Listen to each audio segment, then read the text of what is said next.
Good morning. I call this informational hearing for Human Services Finance to order. Members, this is informational hearing.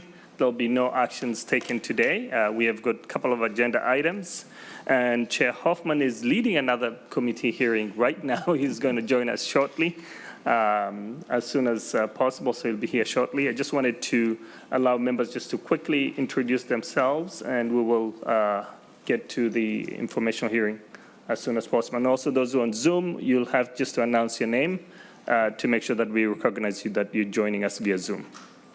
We'll start from the right side. I see Representative Quam. Thank you, Mr. Chair. Representative Dwayne Quam. Thank you, Representative Don Gilman.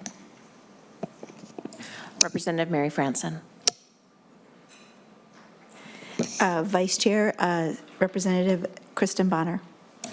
Representative Peter Fisher. Chair Noor here. And those who are joining us via Zoom, please announce yourself.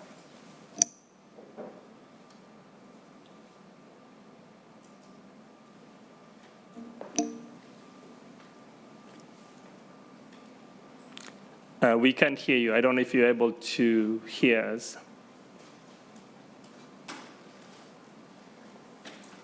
Representative Keel, can you hear us?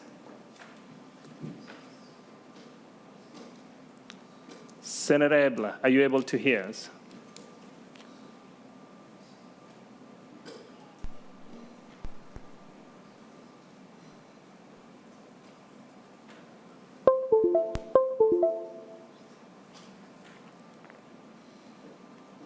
As you can see, we always have some technical issues trying to make sure that everything works well.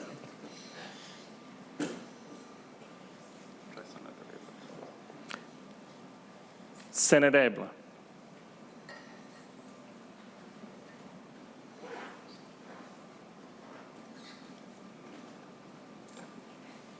I think they've been muted by the system, so.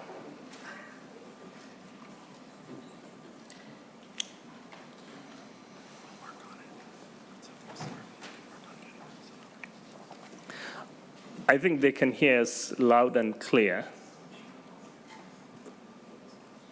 And for that, we'll dive into the main discussion. To the members of the public, and I'm sure you're aware of the Healthcare Renewal process that we've been going through. We've had an extensive discussion about this issue. This is something that is so close to all of us. We wanted to make sure that no one who's eligible for Minnesota Healthcare Program loses their coverage.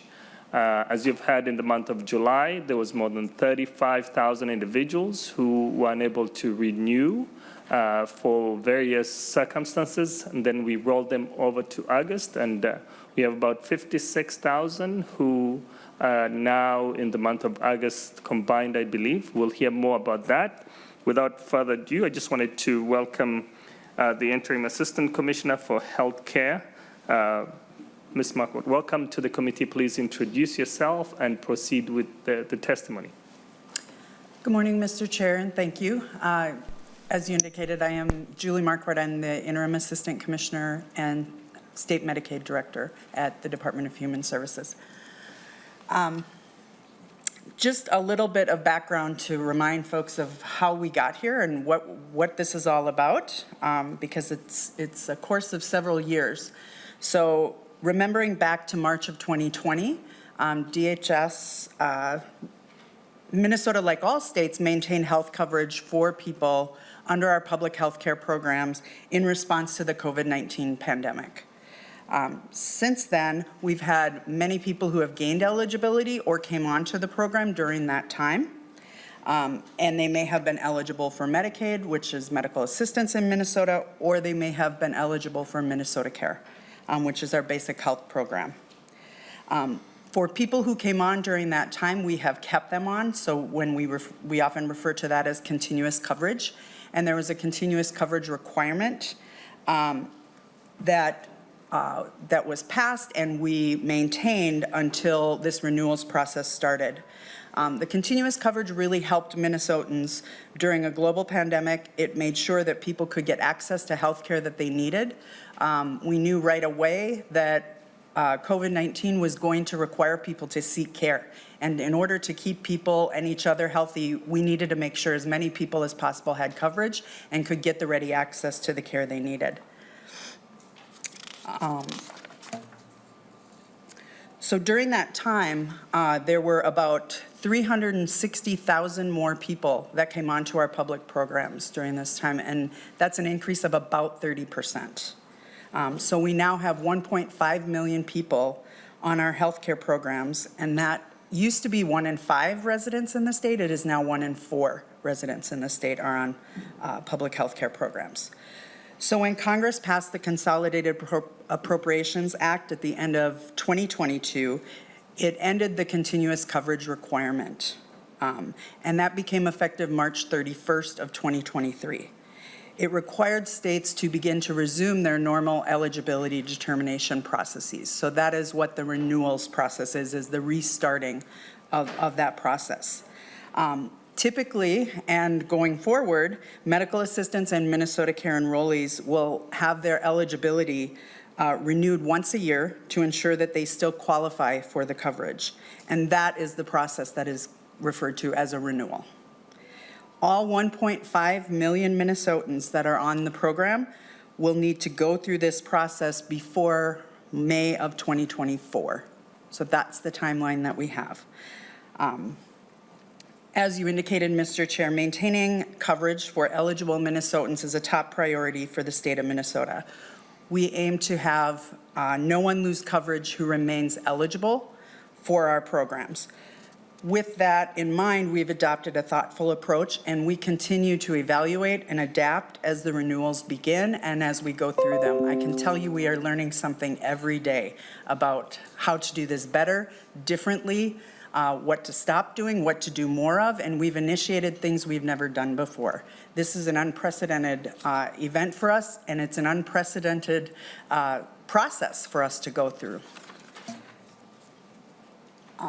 So typically, medical assistance renewals occur throughout the year. So each month we're doing a group of individuals.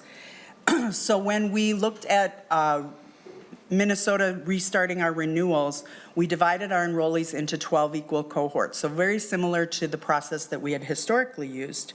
And it was based on their initial enrollment month. The July and August cohorts, as you indicated, Mr. Chair, are currently in that redetermination phase. So they were the ones who went first. Those whose coverage would have ended July 1st and those whose coverage would have ended August 1st. Minnesota Care renewals occur all at one time, and that occurs in the fall for coverage effective January 1st. So the graph shows the estimated number of individuals that are in each of those 12, what we refer to as cohorts. And you can see the large spike that occurs in the fall, and that is, number one, it's the largest month for medical assistance, but that includes, of course, all the Minnesota Care renewals, so that accounts for much of that large spike.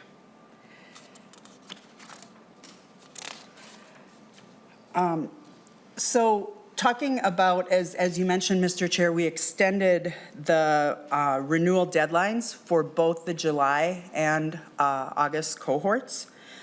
We had planned to start those cohorts for that first group would have originally ended July 1st.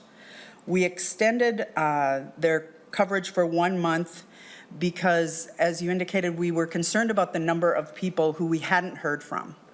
And so if we think about why we may not have heard from them, they've had coverage and we have continued to cover them without really a lot of interaction from us for about 3 years for some people. So a lot of time has passed, and people may have moved more than once they could have moved and wouldn't have had a need to report their address. There was no need to be getting mail from us. Probably not the first thing on your mind when you're moving is, gosh, I'm gonna call and make sure my address is updated. So we knew that there was a large number of people who maybe hadn't gone through this before ever. We didn't know how to reach them, or we just out of practice, right? Like out of the habit of doing this. And so when we saw the numbers coming in higher than we wanted, we also knew that we were rolling out a lot of new things that we've never done before. And the group that went first, somebody has to go first. But it kind of stinks to go first because we're still trying things. We're still rolling things out, and they're not necessarily always getting the benefit of the best of that. And so giving them an additional month for us to keep doing and redoubling efforts and working with new partners really allows us a chance to try our best to reach them. And so in that time, when we gave that July extension, we did have thousands of individuals and family members that would have lost their coverage that did respond to us and submitted their paperwork. So that was a positive sign to say that some of the things we're trying are working, and we just need to keep trying and keep trying. And when we extend their coverage, that also means that the county and tribal eligibility workers, who are the ones who do the medical assistance renewals, it means fewer people that are coming into their offices while they're trying to do the next month's cohort. So we also have to balance the impact that we're doing to county workers and tribal workers so that we don't create these backlogs for them, because we need to make sure we can get the work done that we've got in the queue. It's also allowing us to look in real time what's happening. You know, are people responding? If we're making direct phone calls, are people answering their phone? Is that the best way to reach them? We tried texting. Is that working? And we can take that feedback and keep working it into our processes and sharing it with all the community partners, who I'll talk about later, that are really integral to this process. So we understand that this gives some enrollees some additional time, but this really is meant to a commitment to keeping people covered and to make sure that the people who find it hardest to interact with this process, that we're reaching them, we're offering assistance, we're making sure assistance is getting to them, so we don't exacerbate disparities during this process or as a result of this process. The other thing we are committed to is being as transparent as we can about what is happening, what we're seeing, what counties are telling us, what tribes are telling us, what community partners are telling us, ways we're trying to do better, and things that maybe didn't work, that we tried, but maybe they weren't as successful as we had hoped they'd be. So when we do these extensions, first and foremost, it keeps low-income families in Minnesota covered. It allows them to get health care that maybe they need that is ongoing. It reduces disruptions in that care. It reduces the disruption for providers who may be seeing patients that if they lose their coverage, that care gets disrupted, the providers having to react to that, the patients having to react to that. As I indicated, this has an impact on counties, tribes, and the state workforce. We rely on counties and tribes to do the medical assistance renewals. This is a lot of work for them. They've lost some of their workforce.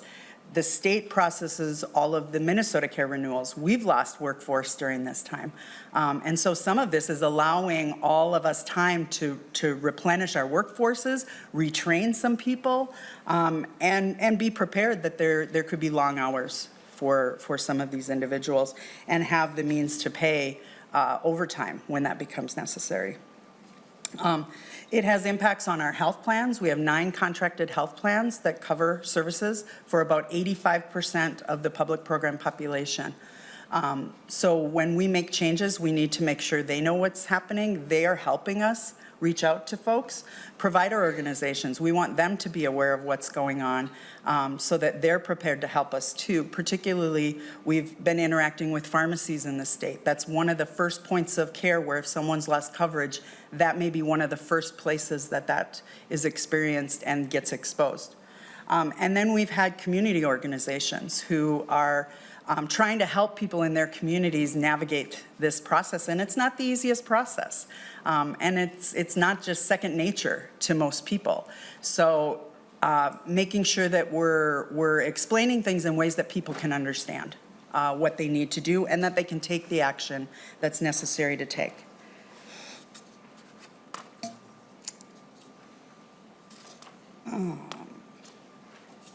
There is, of course, if we extend coverage, there is an impact financially. We won't know until we're further along how the forecast is really going to shake out. However, the forecast did anticipate staggering the renewals. It anticipated churn. So when we extend coverage, we're impacting some of those pieces, but we're also, we also have provisions in place that allow retroactive coverage. So all of that has to kind of shake out before we can figure out how much did this cost and how much was offset by other savings. And so we'll continue to inform and update as we go along, and I'm sure we will probably be informing the November forecast with what we know at that time.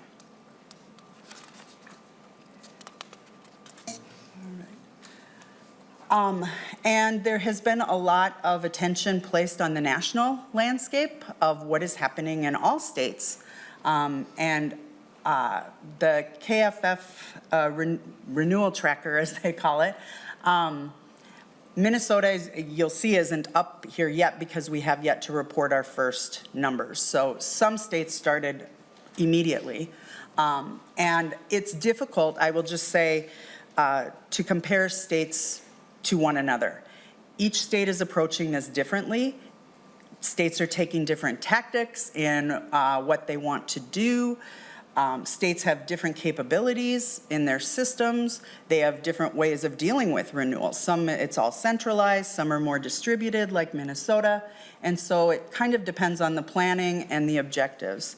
As I indicated at the outset, Minnesota has taken a more measured, cautious approach of ensuring that we're not leaving people behind. And so we will report our first numbers on August 8th will be what the results for our July cohort are, and we will update everybody at that time when we have those numbers, but Minnesota then will begin to show up on this particular tracker, as well as there are other sites that are also tracking this.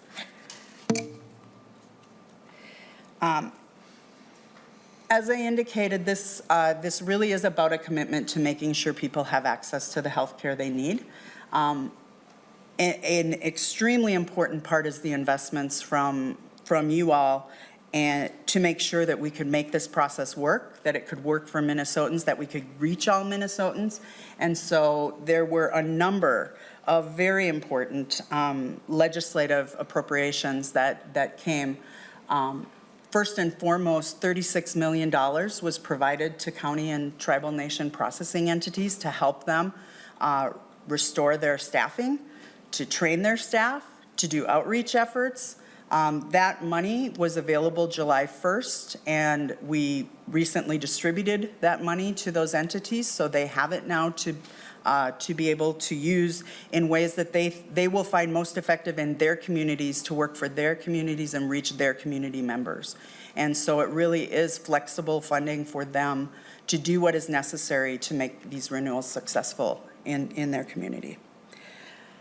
There were $3 million increase in the pool that pays navigators. Those are folks who assist people in completing their renewals, and a $1.96 million in supplemental funding to the navigator organizations. They also, in addition to helping people, will do outreach, provide information, so that gives them some additional important funding for them to do work to reach communities who may be hard to reach. There was $4.5 million to implement a temporary disregard of excess assets for people who are 65 and older, who are blind or who have a disability. So that removes one barrier from a group of vulnerable Minnesotans. There was $5 million to suspend the Minnesota Care premiums to ease their transition as well. So it would not be a barrier for people who may no longer qualify for medical assistance, but may find themselves qualifying for Minnesota Care, that the ability to pay the premium that first time would not be the barrier to them maintaining their coverage and being able to continue to access care. There was $23 million to our department for the additional administrative resources we need to make the changes to the system, to stand up new ways of interacting with people, to increase our staffing, and so, and to pay overtime, because we know that that happens. We have that even in our pre-pandemic world. There was always components of overtime that had to be paid when certain times of the year volumes would get high. And then finally, 1.8 million for systems funding, just to make some of the changes. And for us, the adaptations that we've had to make to extend renewals, things like that, that takes the work of our Minute partners as well. So this slide actually, it's Assistant funny Commissioner, because, go ahead.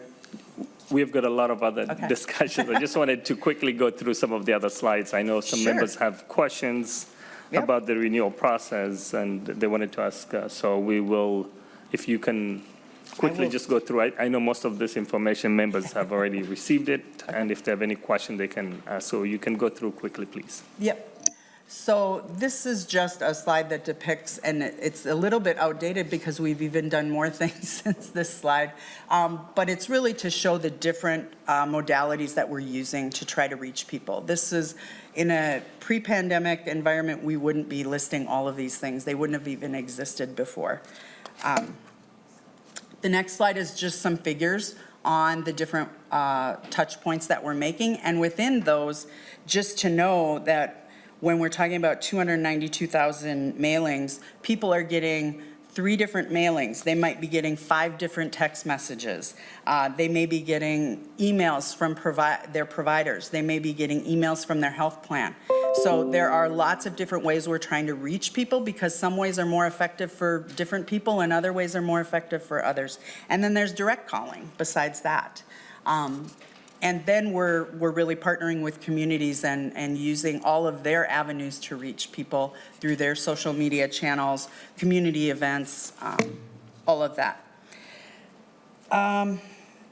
The next one is slide is really just a summary of and I believe you all heard about this, the mitigation strategies that we worked with CMS to have. So I won't go through them all because I think you've heard them, but if you need more information, we can provide those to you. Again, the next one is just some of our innovative approaches, so things that we've stood up. We have a document upload, so somebody could complete their form, but rather than walking it in or mailing it in, they can actually electronically upload it. And we can get it to the county or tribe who needs to process it. We also created a renewal lookup tool. Most people don't remember what month they came onto the program. And so the ability to look up and expect, okay, I'm not hearing anything, but my renewal isn't due till next March, so I shouldn't be hearing anything. So I don't have to worry that I'm missing. So that people just have more information about when to expect things. We changed our envelope to try to make it more noticeable, let people know if you see this envelope with this blue dot that has that message on it, that is your important paperwork. Pay attention to it, open it, complete it, and get it back in as quickly as you can so that we avoid any lapses in coverage for you. Partnership, we don't do this alone at all. We don't even claim to be doing it alone.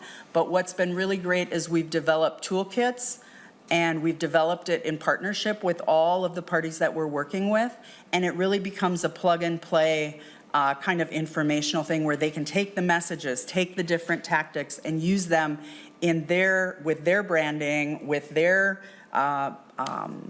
materials that they may be going to a school event or something. They can take all of these materials and put them into methods that they want to use that they think will be effective to reach families in Minnesota. We have been training. We continue to have bi-weekly roundtables. We have regular communication with our managed care organizations, and then we're coordinating with other state agencies as well. So this has really been an all hands on deck. I don't think I don't think we've ever had the state so aware that this process actually existed. It probably was quietly always happening and nobody knew. So we also are, as I said, committed to transparency. We have been working to make sure that we're getting it out into all media throughout the state, and we are very grateful for the efforts of all our media outlets that have really been helping us amplify that message. Again, we're going to continue to keep everybody up to date. We're going to provide the figures as they come in. We are using some of the lessons from COVID and from vaccine distribution. We are using the areas that have social vulnerability, and we are trying to target outreach in those areas because we know disproportionately, just like vaccines, this is a group who might not get their mail, who might not know what to do when they get that renewal, and may need help but don't know how to access the help to complete the renewal. So we want to make sure we're targeting areas that we know historically have disproportionately been left behind or tend to have lapses in their coverage. We've been working with community organizations. We've had equity forums. We have had great support from community organizations, and they're bringing forward really great ideas. We're translating materials into 5 different languages: Spanish, Hmong, Somali, Vietnamese, and Russian. And we are continuing to engage with new partners every week. So we are open to anybody who wants to work with us. And then finally, just just leaving you with a list of what you can do. So if individuals are contacting you saying, what can we do? We're on Minnesota Care or we're on medical assistance. What do they need to do? This is the list of things that we are really pushing out there of ways that people need to act. And with that, I will end. Thank you so much for the presentation. As I noted earlier on, this is a very important issue for us. As I always say, when you see the blue, it's time to renew. So there's a big blue circle on that. So I've been telling folks, when you see the blue, make sure that you respond to it. And quite frankly, I think for those who may end up losing their coverage, they have an opportunity to re-enroll within the first 3 months in order to have coverage pick up from where they left. So that is the process, and if not, they can always come back and reapply as a new applicant. I will allow my members who, Vice Chair Banner has got a question. Go ahead. Thank you. First, I want to say thank you for a really comprehensive plan of multiple avenues of outreach to meet people where they are, to put it in accessible formats, to address folks with disabilities and things like that who may have extra challenges in this process. So I really appreciate that. I did have a question on the renewals, and we talked a little bit about the additional month of time in order to, give those first couple cohorts some times to work through some of the kinks, and of course, to be able to reach them. Have we found that additional month has been helping? Do we have any numbers or facts or figures around like how many more folks we've been able to reach in that extra month, or any of that, or strategies that we found were really effective by giving that extra month that we could leverage to help us get to more of those folks going forward? Mr. Chair. Obviously, It's a 16-bit sampled sound piano. So. Assistant Commissioner. Yeah, Mr. Chair, yes, so those renewals are still being processed as we speak. So those are still coming in, but we can report that thousands of people have responded during that additional month. So there is, that's a positive sign for us that people didn't just forget about it or say, oh, I don't need that coverage anymore. They just maybe didn't know, and finally some message got through. I will say that as far as what's effective and what we're finding effective, texting has been one of our most effective. We have never texted people before. This is the very first time, and we will keep doing it. These are things we're going to keep in our tool chest of things to do. I think the other thing that we have done is we have worked with our managed care organizations. We are working with our integrated health partnerships. We are working with our tribal partners to provide more specific data on who that they know is going to be losing coverage so that they can do direct outreach to them. Sometimes that call from your provider is the one you're going to answer, right? And so they can use tactics, and maybe it's different than if the state is calling you, you might not answer. But if your provider calls you, you might answer. Or that email. They have the ability to go through the electronic portals of someone's health record and say, hey, did you know your coverage is going to end if you don't do something? If you need help, call this, you know. And so those are things we've just stood up, but I think they are effective because they allow a more personal touch with somebody that's familiar. Thank you. Representative Kwong. Thank you, Mr. Chair. It'd be nice if we actually had numbers and information. You made a determination to extend for a month because there was a great deal that you thought maybe weren't contacted because the disenrollment would have been large, but you never gave a percentage, although in your slides you have data on multiple states, and it would be real nice to actually have more than thousands give us the percentages so we know the effectiveness. And it'd be nice, you've got all these touch points, if you had an analysis of confirmed contacts, what percent, renewal, disenrollment, those type of things, so we see and project in the future which are the most effective.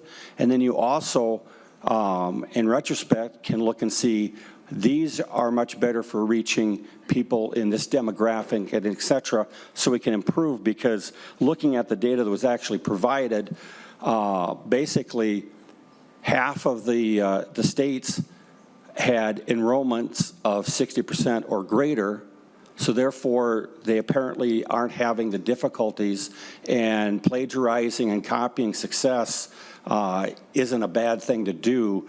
But again, without actual data, it's hard for us to understand with precision instead of sort of general terms. So I'm hoping when you get some of that, you can pass it on to the committees so we actually can see that. The other thing is there any analysis on the effects and cost of AVR to your process? Both personnel and then actual dollars? Assistant Commissioner. Mr. Chair, so we definitely will share numbers. I know the chair did indicate at the outset, so I didn't repeat them. The numbers we did have were in July, 35,500 people that we hadn't heard from. And then in August, it was about 56,000. Those numbers change every day, and so we'll have, the final numbers, but it is kind of a moving target because renewals come in and are processed as we go, but we will absolutely share the information. We are trying our best to track the effectiveness of phone calls. Many of those are being done by organizations that are not DHS, but we are going to try our best to get evaluation of that, because you're exactly right. I think we want to keep using the tactics that work best, and not every tactic works the same in every community. And so that definitely is part of the lessons learned that we want to take away from this as well. I don't have figures on AVR. Representative Kwong. Thank you, Mr. Chair. What I was looking for is actual percentages, because continuous coverage ended the end of March. So we've had a period of time, and you get renewal. Knowing, you obviously know numbers, you should be able to take the 45 seconds, whatever, to calculate percentages so we understand how many renewals and that type of thing. So I like data because we can make informed decisions, and I'm looking forward to actually seeing data in the future. Thank you. Representative Quam, I think there's an excellent dashboard that you can review all this information. I'll send you the link. It's something that I usually take a look at and see where things are. So we do have a dashboard that we. Thank you, Mr. Chair. This committee meeting is not just for our Perfect. information, but it's also for the public. And it'd be nice for the public to really see a better picture. But I would welcome that additional link and information. Thank you. It's available for the public, Representative Quam. I think we'll share that. We'll post it so that people can follow through the process. And by August 8, when we know exactly how many individuals may end up losing their coverage, that is not the end all. They still have a time to renew. So numbers will be changing frequently. But our hope is anyone who's eligible should never lose coverage. We don't want to be at 82%. That is extremely high. So we want to make sure that we provide care to those most vulnerable individuals, especially those who are homeless, those who have got limited English proficiency, those who are highly mobile. So we know there's a specific group. Assistant Commissioner, you mentioned the SVI. That is a critical component. I'm hoping that we will do more outreach by door knocking in specific areas to make sure that people are aware of. The challenge is, when are they going to renew? So you may end up talking to a person, they may not know when. So it may happen at the end, or it may have happened at the beginning. So I think that's the challenge. As I talk to folks, many people may not be aware of. Representative Gilman. Thank you, Chair. So I have a quick question for the Assistant Commissioner here. So when the 30% increase happened, so I think you said 360,000 more individuals were offered the program. I would just be curious on how many months that took and how effective was the outreach then, and what did you do that worked then to help people during that critical time? Assistant Commissioner. Mr. Chair, so I don't know that we did a great deal of outreach at that time, other than more of our traditional, we'd have it on our website, we'd share it with community partners, and I'd say it was more of our typical. We weren't texting anybody, we weren't doing phone calls, we weren't figuring out, if somebody came to a provider and they didn't have coverage, that provider may have known to refer them to a navigator or something, So it probably acted much more like our typical pre-pandemic awareness. It didn't look anything like this does, I can tell you that. And the 360,000 occurred over a 3-year period. But I will say, as you can imagine, that when the contraction around the economy with things being shut down, or businesses perhaps seeing their business decrease as a result of social distancing, things like that, those would have been when we saw the biggest increases come on. Representative Gilman, any follow-up? Yep, one quick follow-up. So again, I think that's really great. So you think about how many people then were eligible at that time. And I think there was a big message, throughout the state too, that things would be available. So it was probably talked about in other ways, that people were just more notified because they were maybe both parents were out of work, or one was out of work, and that their income significantly changed. So I just want to make sure that we are also focusing on, of that, increase and that uptick during that time, people may have lost eligibility because they are now potentially back to work, right? And so I just hope, as well as that, we just speak to that if people are outside of that window and they've lost eligibility, they're still receiving that benefit. Because they were both, maybe There we go. parents were out of work, or one was out of There's work, an echo their coming income back from the Zoom, so I think the changed. technicians can help us So I there. just want to make sure that we are also focusing on, of that, Ooh, it's so nice to hear my increase, voice. that uptick. Ooh. I have to have a more chipper voice. So I'm grateful for this information, but I also am just, I think for Minnesotans as well, if 1 in 4 right now are on the program, we might see it go back to 1 in 5 because we are, spurring on our economy and we're back at living healthy. And so I'm grateful for that too. So thanks. Thank you, Representative Gilmore. I think there's also an opportunity for folks who are no longer eligible for medical assistance to move to Minnesota Care or into the market MinSure process where they can pay for their premiums and continue to gain coverage. Any other question for those who are joining us via Zoom? Any question? I see no hands up. I think we did the official switchover on the Zoom, right? Yes, we'll be doing the Zoom because of that technical issue. We'll bring the Zoom to the people. I just wanted to say thank you to the department, to the counties, and also the community partners. This is a collaborative effort. We need all hands on deck in the next few months remaining to ensure that no eligible Minnesota who needs coverage, doesn't lose coverage. So we want to make sure that we provide that assistance. We'll keep on monitoring where we are, and hopefully members will get informed and updated where things stand as we see numbers going up or down or that change that is happening. So thank you so much, Assistant Commissioner, and to the department for all the great work. Thank you, Mr. Chair. We're moving to the second presentation. I know we're running a little bit late, so this is in regards to the small assisted living facilities, and we'll start with the Department of Health. Did you want to bring Debbie down too? And we also have Hennepin County, Ms. Ackman, and then we have a few others who will be joining in that process.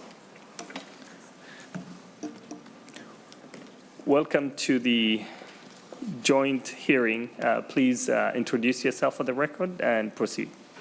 Thank you, Chair Knorr, Chair Hoffman. My name is Lindsay Krieger, and I am an Assistant Division Director within the Health Regulation Division at the Department of Health. Thank you, Chair Knorr and Chair Hoffman. Eamon Schmitz, Legislative Liaison with Minnesota Department of Health. So I'm just going to pause for a minute to have Eamon put up the slides. But while we do that, thank you for inviting me here today. I'm going to talk about assisted living licensure. We were here in December to give an update on assisted living licensure. At that time, we talked about a work group that we were going to be convening in regards to assisted living licensure and specifically small providers. So I want to give an update on that work. Thank you. All right, to get started, I'm just going to go back to the background of assisted living licensure. Assisted living licensure was passed in 2019 with broad bipartisan provider and stakeholder support.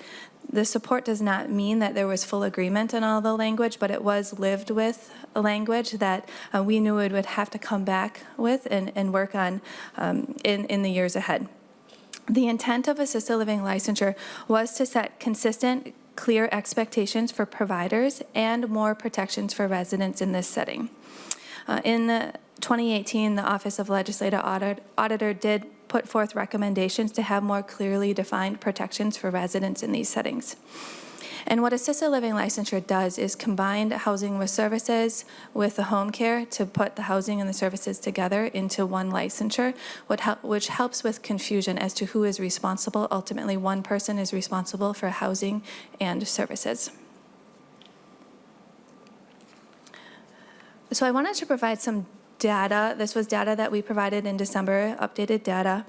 I apologize for the black. I don't know why the color switched. But anyways, in regards to assisted living licensure in Minnesota, the 7-county metro area you can see is a large amount of where assisted living facilities are located. We have about 72% of assisted livings here in the 7-county metro area and about 28% in the greater Minnesota area. This is a little bit of a shift of what we presented in December with the percentages being 70% and 30%. So very similar, but just a little bit different of a breakdown.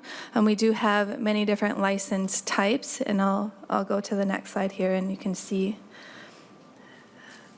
But we have two main license types here in Minnesota. One is assisted living facility and one is assisted living facility with dementia care.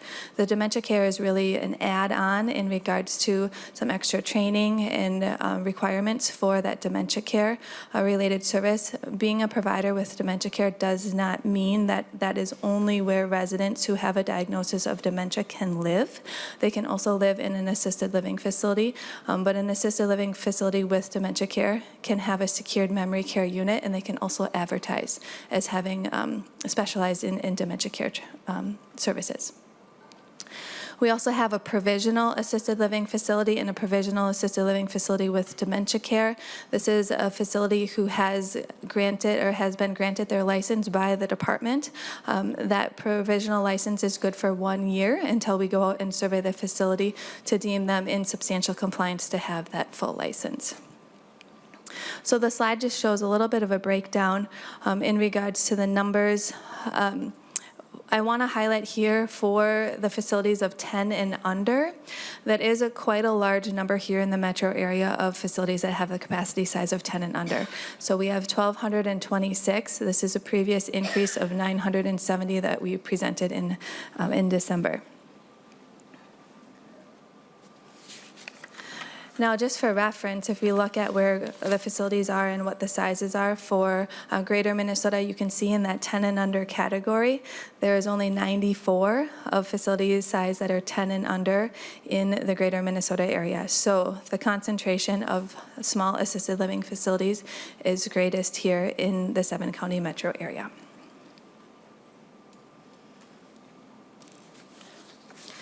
Now, I also wanted to highlight what we have for capacity, licensed capacity here in Minnesota for assisted living facilities.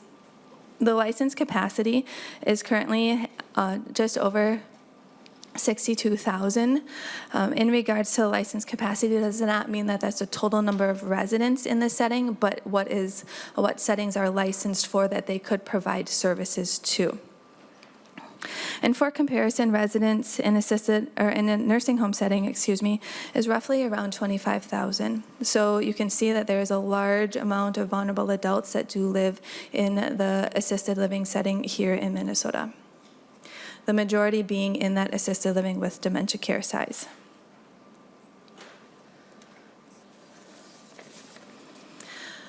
Now, this slide is something that we talked about in December. We talked about MDH's commitment to continuing to provide information, education, and to help answer questions in regards to the assisted living licensure. We know that assisted living licensure is new, implemented during COVID, and so there's going to be a learning curve in regards to the licensure. So the department is committed and has committed over the last couple of years in regards to further education and information for providers to be successful with this license, which ultimately goes back to the residents who are receiving care in this setting.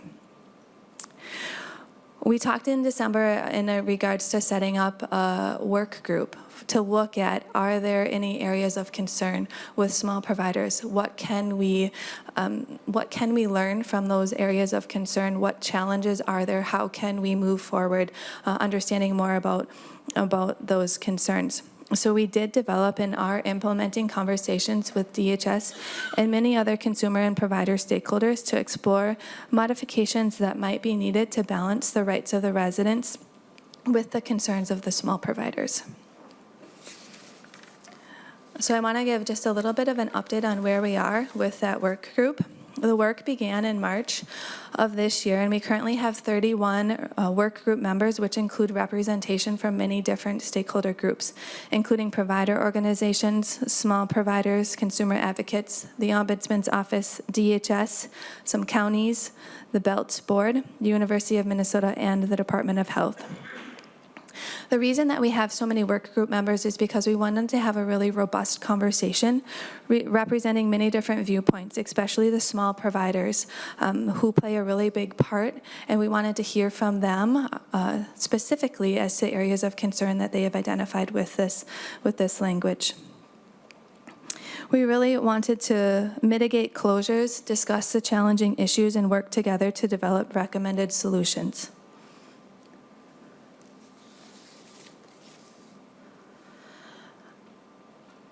So it's important to the department that our action items is not just legislative in nature. What can we do to change any processes? What can we do to provide further education? What can we do to help with increased collaboration with the department, other sister agencies, and with the providers? So these work groups and these subgroup topics are looking at developing action plans that include language, policy updates, and process improvements. Now, the focus that we started with in March was for providers that had the capacity size of 5 or under. But we know that there was legislative language that was passed at the end of 2023 that really increased up this work to the capacity size of facilities of 10 or under. So we will be working to incorporate that in the following months, bringing next legislative session draft language and any other recommendations that we have as far as burdens identified for small providers. So initially, the identified areas of concern, I just wanted to highlight for you that the work group members have came up with. We have subgroups. We have worked on 4 subgroup topics up until this point, including the kitchen and food code. We're hearing of concerns in regards to implementation of the kitchen and food code requirements, licensing, inability to move a license from one location to another, especially if a small provider is renting a location. Reimbursements, how much waivered services are paying for the services being provided for the residents in these settings, and then also staff training. Now, this is work, and I'll highlight in just a minute where we are with this work, but we also have a second round that we are going to be doing starting in August, and we'll look at the next 4 topics, which include staffing, restraints, FGI, and closures. So as I just mentioned, the 4 subgroup topics initially that we looked at included reimbursement, licensing, kitchen and food code, and training. And what we really did is we wanted to identify problem statements. Can we put these challenging issues into a problem statement or a question that the group can further discuss with brainstorming on what is working well, what isn't working well, to develop ideas for solutions? We welcomed all ideas. Nothing was off the table in regards to what changes could be or should be recommended to be made. And we're working on developing action plans. And this is just a small screenshot of the action plans that we are developing for each of the subgroup topics. And this is something that you will hear more about in the coming months ahead and also in the 2024 legislative session. So some of the initial action plan ideas coming out of the work group include drafting legislative language, which was something that was passed in that 2023 language as to can we bring back draft legislative language next session. So we are working on that, including examples such as portability of the licenses and training for staff, mental health training, and kitchen and food code revisions, just to name a few. We're also working on developing ideas or training for providers and others regarding topics that have been identified. We're working closely with the Department of Human Services in regards to a deeper dive into reimbursement and waivers. And then increased communication and collaboration. Assisted living licensure is a license that is licensed by the Department of Health, but that does not mean that we don't also need to speak with other agencies, including DHS, and so working on that increased communication and collaboration. So, and finally, I'll wrap up just in regards to the next steps in MDH's continued commitment for this work. We continue to work with the subgroup topics identified. As I mentioned, we have 4 other topics that will be starting in August. We continue to develop and follow through on our action plans. The action plans are good only until they are stopped. The work is stopped. So the work will not stop here. The work will continue forward on those action plans to identify how we can move forward with what has been identified. We will continue collaboration with the work group members and the stakeholders. I can say the work group and the subgroups have been a very robust conversation with many different people at the table talking about really challenging issues in a collaborative approach, which is really good to see. And then finally, continued education and conversations to help support the balancing the resident needs and the provider's questions and concerns. And I started out by saying that in 2018, the OLA made recommendations as to how can we better have protections in place for the residents, but that does not mean that the protections and what is in statute should be something that the providers cannot implement. And so we're looking to balance that between the rights and the protections of the residents, but also how the providers can implement and make sure that they meet the regulations too. And that concludes my presentation, and I will pause here for any questions. Thank you so much, Ms. Kruger. So I think we had put a moratorium on the small assisted living settings, and we are seeing a lot of requests of new licenses that are coming up. And I think from your slide, there was 256 additional licenses. Are they in compliance with the new rules under 144G? You know, can you give us a little bit of a sample who's applying for an assisted living licensure? Sure. So Chair Noor, just to further clarify, the Department of Health does not have a moratorium on our licenses. It could be, if you're thinking about the Department of Human Services in moratorium. We do not have a moratorium on licenses for assisted living facilities.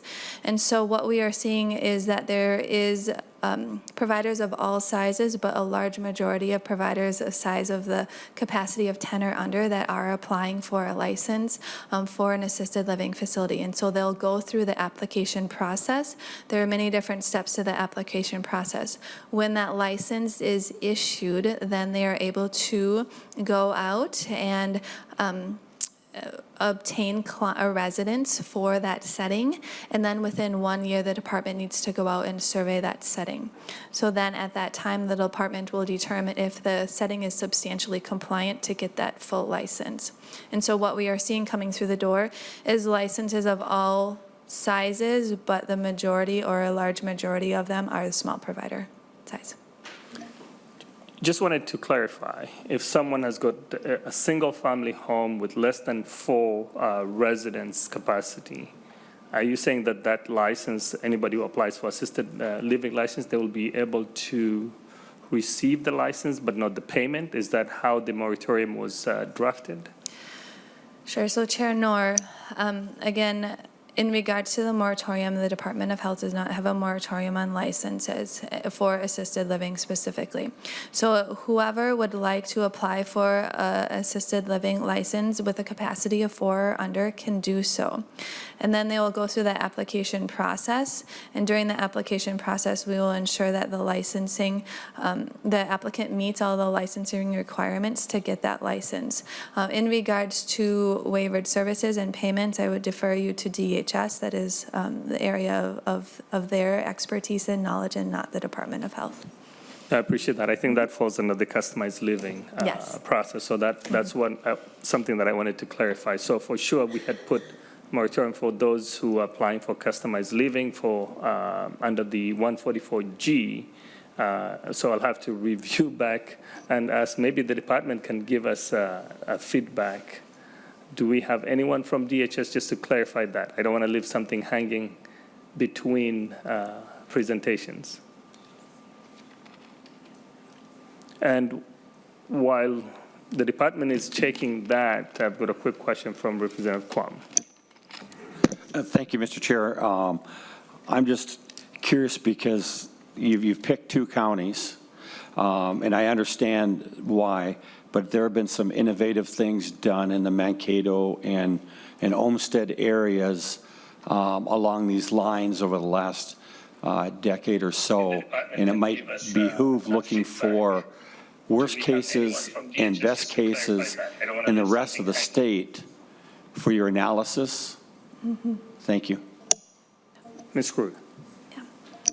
Chair Noor, Representative, I'm not sure if there was a question there.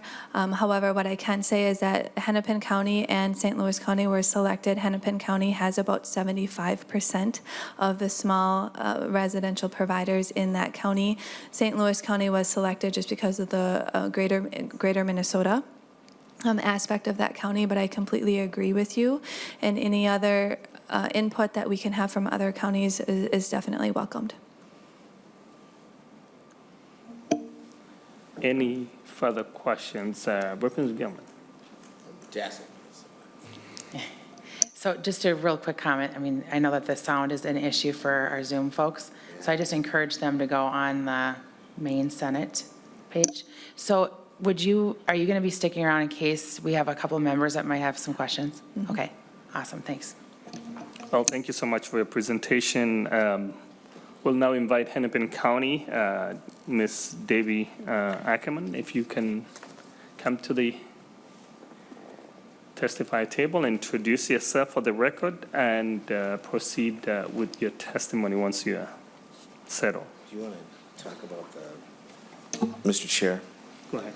And thank you, Representative Gilman. There is, watching the behind the scenes, as Representative Gilman had just said, there's some issues with hearing and stuff, and people are trying to work on that. So one of the thoughts was there's some folks that want to testify, and we might end up going old school and have them call in on a cell phone and hold it up. But thanks for pointing that out. It's just, that's what was running around in the background. But I appreciate that. Hennepin County. Thank you, Chair Hoffman and Chair Knorr and committee members for the opportunity to provide testimony from Hennepin County on the transition of small customized living to community residential settings. My name is Debbie Ackerman, and I am a Human Services Area Manager and Long-Term Services and Supports at Hennepin County.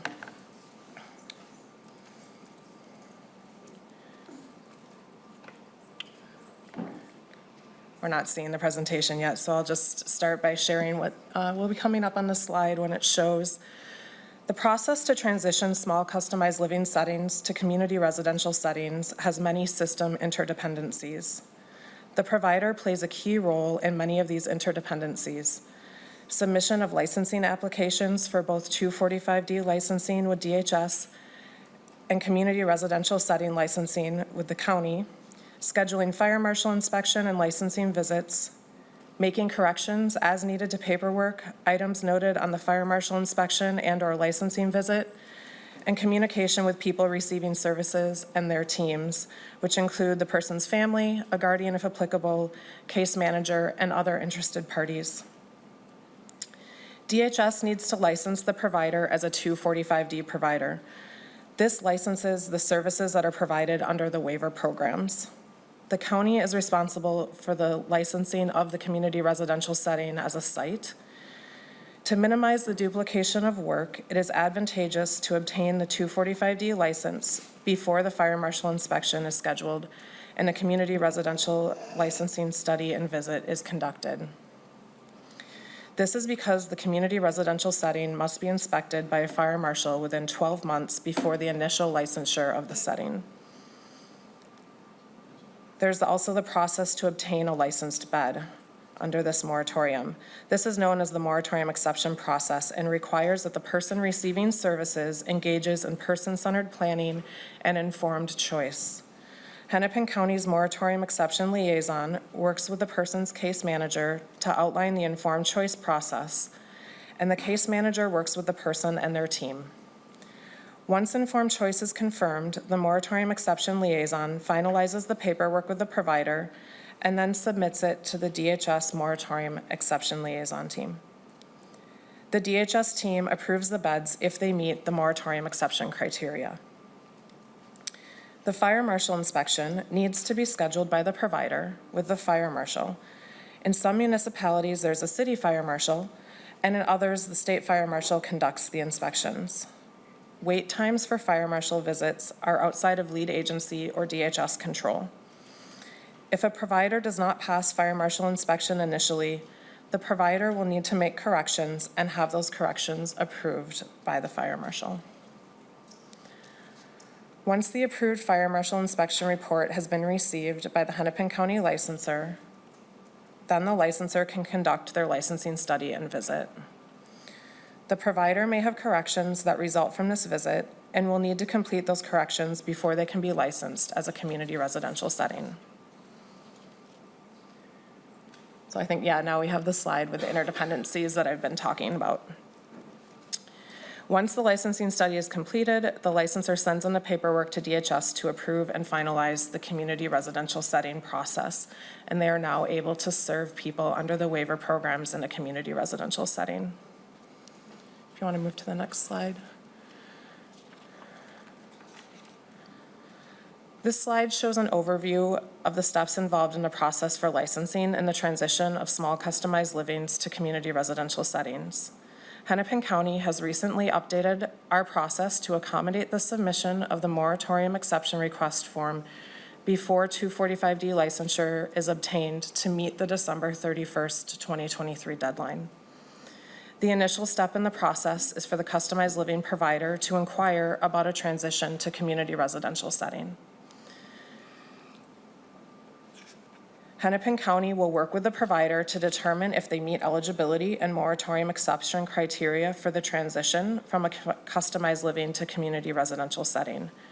If the provider is not yet licensed as a 245D provider for waiver services, the provider will be directed to apply with DHS for the 245D licensure. The moratorium exception process will also begin at this time to get the required forms from the provider and begin the person-centered planning process with the person.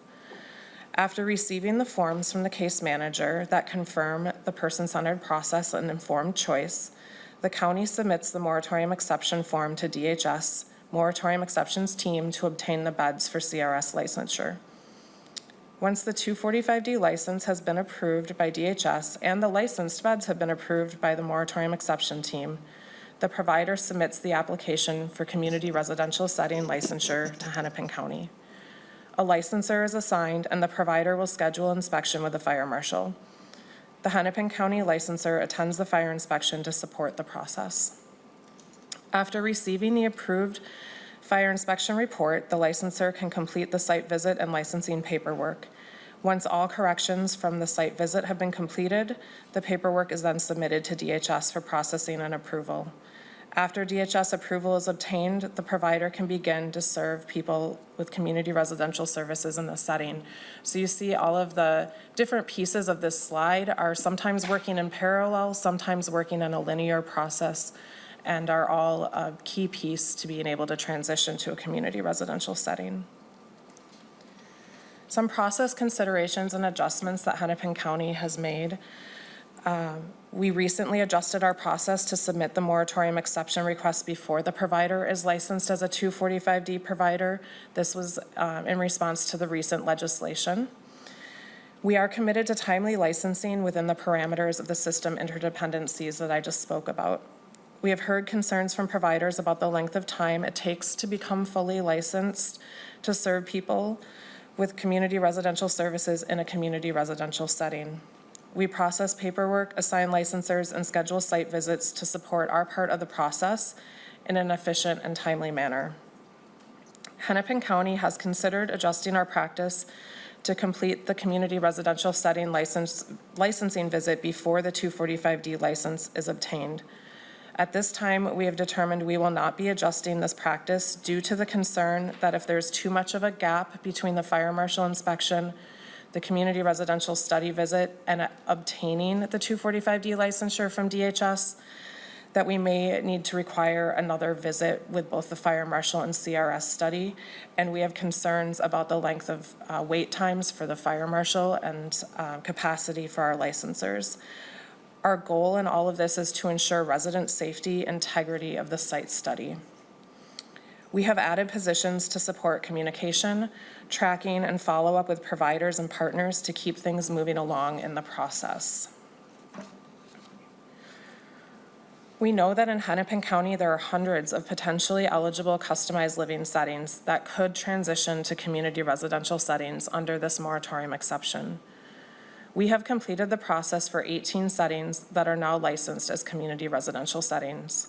We have 132 settings that are currently in a transition process. As you'll see on this slide, we have identified that 95 of the settings in the process are awaiting a provider response. The vast majority are at the very beginning of the process, and we are waiting for the provider to complete the moratorium exception bed forms that initiates the process for starting the informed choice. Other provider responses that we are needing to wait in order to proceed include waiting for the community residential setting licensing application and corrections that need to be completed after the fire inspection or the licensing site visit. Where you see on the slide the informed choice process, we have 25 settings that are in the informed choice process, and that means we are waiting for the case manager to conduct person-centered planning with their person and their family. 11 settings are currently waiting for the provider to be licensed under 245D, and we have 1 setting that is on the list waiting for fire inspection.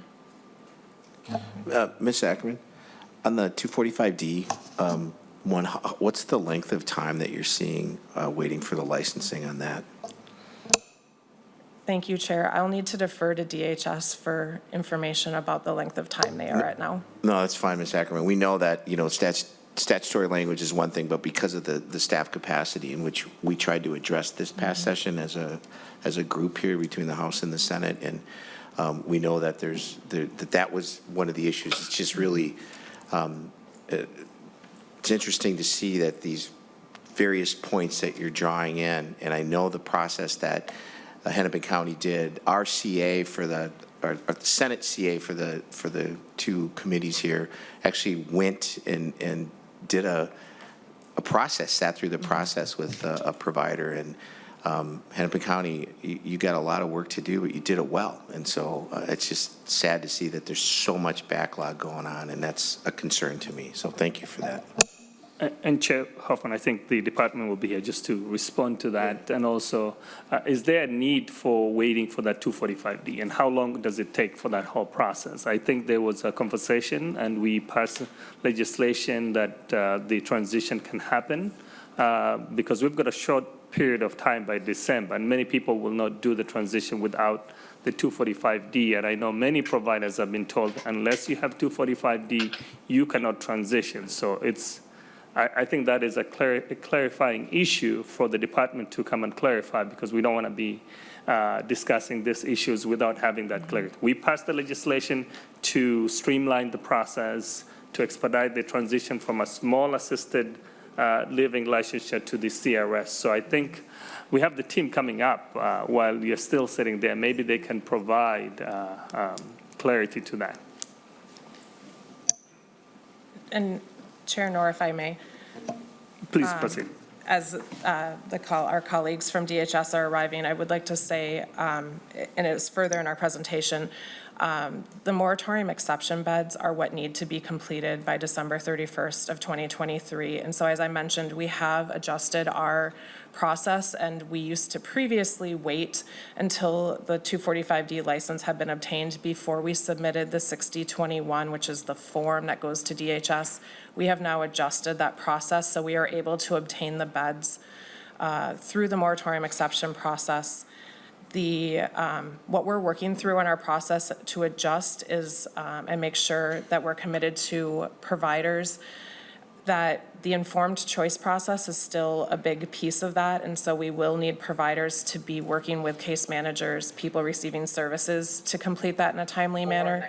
But my understanding from our colleagues at DHS is that as long as we have that moratorium exception bed approved by December 31st, even with a delay in 245D licensing, we can still continue with the process of getting them licensed as a CRS once that 245D has been obtained.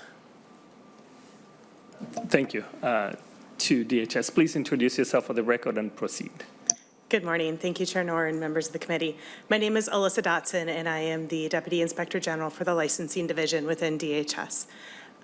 Would you mind clarifying the specific question for me? There was a few questions there. I think the question is transitioning completely to the CRS without the delay of the 245D. We know it's going to take a long time.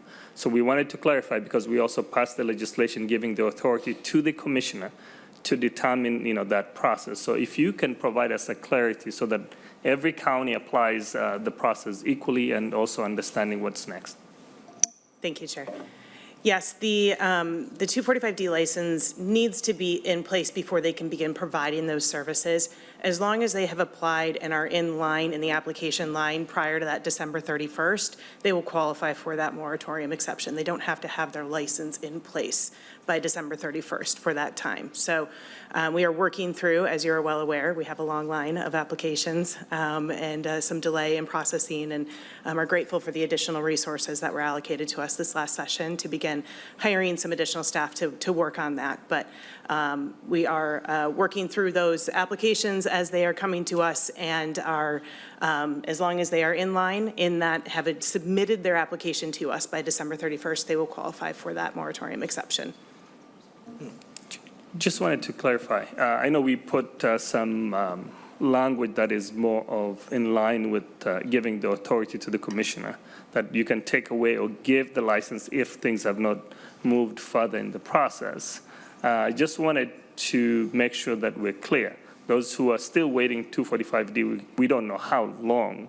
We want to have clarity, we want to clarify how long will it take for folks to transition, even if it's after December, because it's one of the inhibiting issue for many folks to making that decision of transitioning. If we don't need a 245D, if they can be grandfathered in, all that authority is within the department, and we're hoping that there's some sense of urgency of now to make sure that all those things that are being cleared by the county, that the state can take over and be able to process it in a short time or period, so that we can transition folks. That's our expectation, and that's our hope, and I'm hoping that we can get some detailed information of what needs to be done. Sure. Thank you, Claire Nauer. And we can certainly follow up with, detailed information about the application process. There's not a grandfathering in if they hold an MDH license that they would automatically get granted the DHS license. They still have to go through the application process and go through all the, necessary requirements to get that 245D license. And so some of that is dependent on the provider getting back to us and walking through that process on how quickly that moves as well. And so the timeline from when we grab the application to when the application is or the license is granted varies dependent on each provider, their knowledge of the license, their service, their if they've gone through the steps of informed choice and some of these things. So it does vary greatly based on their ability or their knowledge. Some of these providers also currently do hold a 245D license for other services. And so they would not have to apply for a new 245D license if they already have a 245D license. And so those ones we can move along much quicker. Thank you. So as you're thinking about this for next session, I think, Ms. Ackerman, one of the things is lots of discussion about what do we need to help fix these gaps. I mean, this is why we're having this conversation today, because there's multiple gaps. As we even look at children's behavioral health and decompression, and we still have some more conversations regarding, what I see as a scary scene. There was a city west of us that, decided to pull a licensing, a rental license, and I think that's an issue there. There's some other things. But as you're looking at this and knowing you understand how the system works, it's really all of us on this committee would benefit from having you come with us with what you see as the fix, right? Or if you're part of that conversation, I would love to see the department. And I love it when we did our conference, we were the only conference committee not to exchange offers. All these years, Representative Quam, it's always the history of exchanging offers, right? And the House and the Senate in Human Services didn't exchange offers. We broke up into small groups and had discussion, and it worked, right? And it's like, we see this here too, because we're all focused on problem solving for, in this case, we're charged for the most vulnerable people in the state of Minnesota, right? That's our due diligence relies on that. So however you could utilize, those in the success stories that if Mankato has got some stuff that's going on, let's get it up here. Let's get something working here. So I appreciate you being here and appreciate your time on that. So sorry, Mr. Chair, I just, we should have done 4 hours on this meeting because this is good stuff, right? Thank you. Ms. Ackerman, please proceed. Sorry about the interruption. I know we have a lot of questions. Apologize to me. Thank you, Chair Knorr. As Ms. Dotson mentioned, with the department appreciating the money, Hennepin County does appreciate the money that was allocated to us in this past legislative session to support the timely licensing of providers transitioning from customized living to community residential setting under this moratorium exception. We are working with DHS to develop contract language around outcomes and payment for this allocation. And we have a number of positions that have been hired or soon will be hired to support the transition process, as well as ensure ongoing licensing capacity for these settings. These positions include 4 limited duration positions. In Hennepin County, these limited duration positions are hired for up to 2 years, and they were identified to support the transitions under this moratorium and ensure that we meet the statutory timelines for transition activities. The limited duration positions include 2 licensors as well as 2 support positions for planning, coordination, and communication. As we mentioned earlier, the number of system interdependencies requires a lot of tracking, communication with providers, communication with people served, communication with the Department of Human Services, as well as the fire marshal. We have also begun the process of hiring 2 licensors for permanent positions that will support the ongoing licensing of community residential settings and adult foster care in Hennepin County due to the increased number of community residential settings that we anticipate because of this moratorium exception. Hennepin County Long-Term Services and Supports is committed to supporting providers during the customized living to community residential setting transition. We will communicate process and procedure updates on the moratorium exception submission to providers to ensure that they have time to complete the informed choice process and return the paperwork to us before the December 31st, 2023 deadline, when we need to have documentation submitted to DHS. We will ensure that we work closely with DHS to seek clarity and support as needed throughout this process. We appreciate the opportunity to be here, and I'm open to any questions that the committee or chairs may have. Well, thank you. Any questions from the members online? Just want to thank the county for taking on this, because majority of those small customized living within the county. So we're hoping we can provide you the support because we care about the individuals, the most vulnerable individuals that many people are caring for. Mr. Chair, do you have any questions before we proceed to the last? No, Mr. Chair, I appreciate it. This just really isolates what we know we're working on, and just want to see that collaborative work going, because, again, focuses on finding the best results for the people that we're supposed to be serving, right? So thank you for your time. Thank you. I have Ms. Shell and also Lisa Papp-Richards, if you can join us and briefly. This is online, I think, with Larry, right? Yes. Please introduce yourself for the record and proceed. Yes, my name is Suzanne Scheller. I am the legal advisor for Elder Voice Advocates, and thank you, Chair Knorr, and members of the committee for allowing me to be here. I'm continuing on the theme of gaps in the law and vulnerable adults, which is why we're here. And so I am highlighting an issue that has been known. In 2019, we had assisted living licensure that was created, and at that time, we had the intersection of HUD settings, subsidized housing settings that were intersecting with our care and services, and we at that point in time accepted our HUD settings from the need for assisted living licensure. And I am here to say I believe that we need to tackle that gap in the law. And so I'm highlighting the issue as a member of Elder Voice Advocates.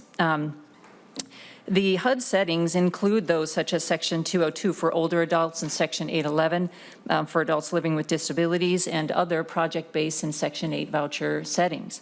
There has been discussion on this issue, but we haven't got to solutions and action, and that's what we're really calling for here is a commitment to that during this legislative session. Highlighting the issue as a member and so if we look at our definitions, and I'll keep going, you know. 1 second, I think for adults living with disabilities, we may just want to have to give up on that online setting. Please proceed. Certainly. When we look at our definitions in 144G.08, in subdivision 7 as well as in subdivision 9, we define assisted living facilities. There are a series of subdivisions that are accepted from that. Those are the HUD settings we're talking about, and we define assisted living services. Residents living in HUD settings that may otherwise meet the definition of assisted living facility do not need to be licensed. So the result is neither the Minnesota Department of Health nor the Department of Human Services are completely aware of whether such HUD properties are providing assisted living service, given there is no license application required. There's not a registration to exist to notify or license to notify the public of vulnerable adults being served in those settings. There's not regulation and oversight from state agencies that is occurring. And notably, the termination of lease and services is not coordinated, so that when these residents are displaced, and we will have testimony about that, there is not a coordination of services to allow them to find a new setting for those services. There are approximately 1,000 HUD settings in Minnesota. Approximately 485 of those are for those aged 62 or older living with disabilities.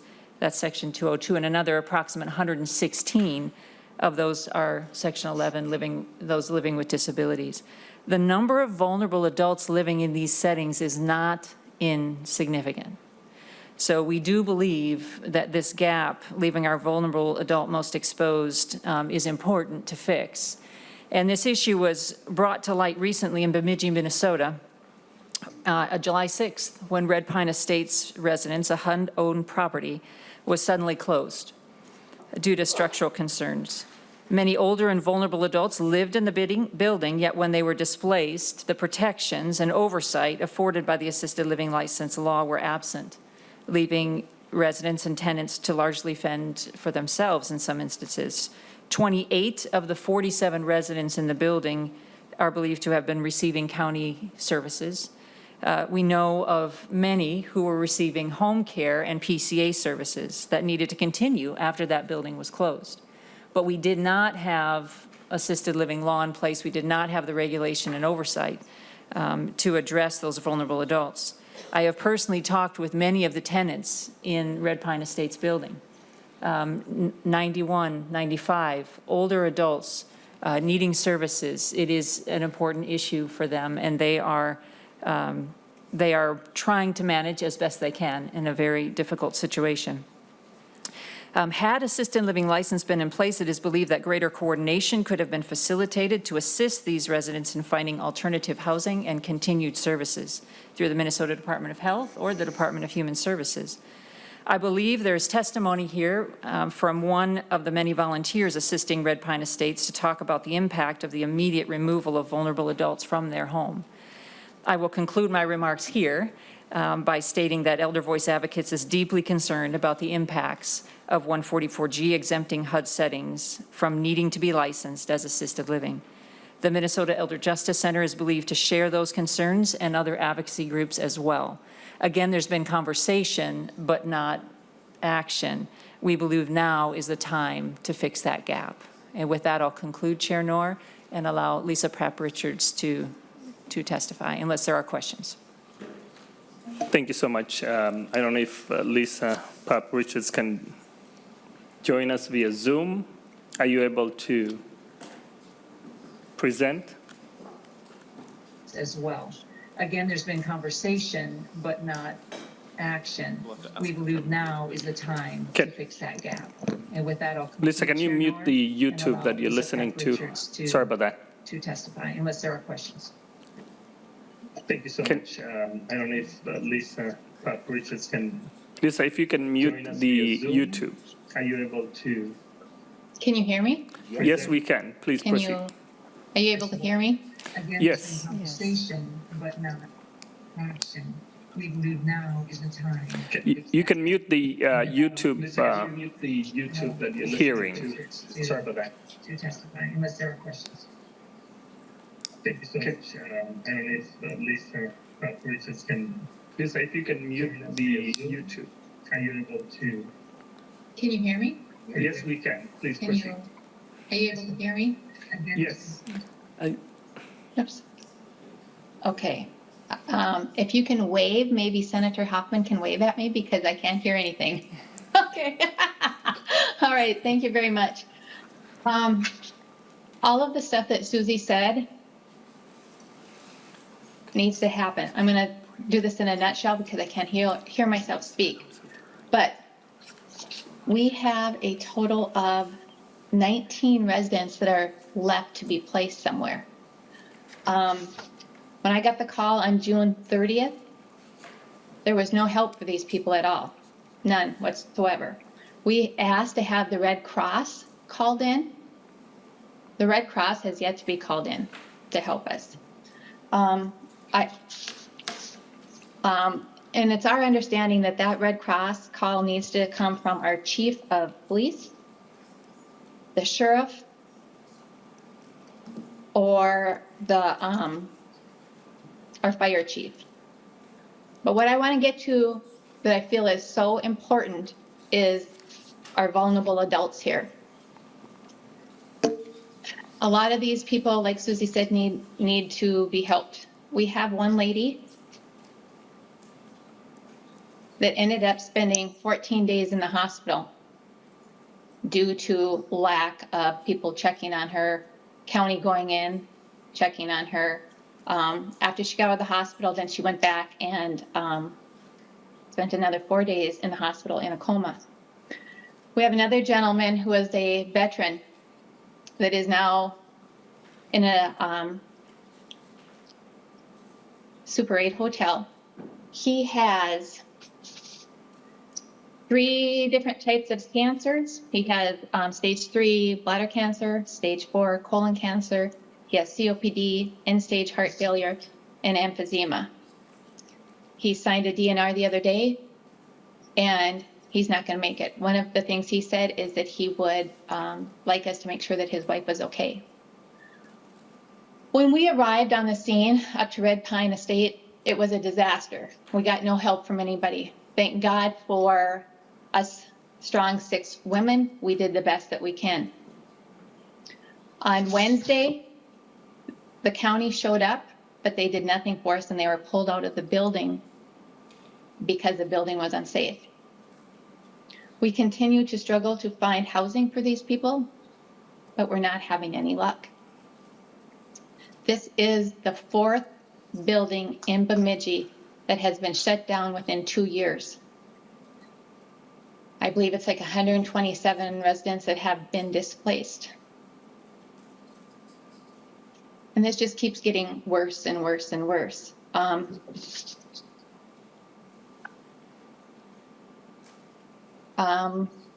guess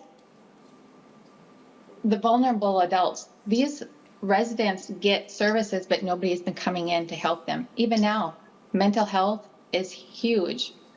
These people don't know if where they're going to sleep tomorrow because we are on, we have them in a hotel and funding is getting shorter and shorter for them. I don't know what to say. It's a passion for me. I'm grateful. The first thing I did though is what I reached out to Elder Voices and said, help me, tell me where I need to go. Who can we get to help with all this stuff? And so with the guidance of Elder Voices, we've been doing the best we can. We have some residents that have been placed, some that haven't. We have 14 residents that are missing, that we have no idea where they went. They, could be couch surfing. They could, wherever they're missing. But I think with all of this moving forward, we need to have some guidelines for these places. They don't have any. There is no social activity for these places. I just talked to a resident today. There's no activities. There's no getting them to appointments. Nobody checks on them.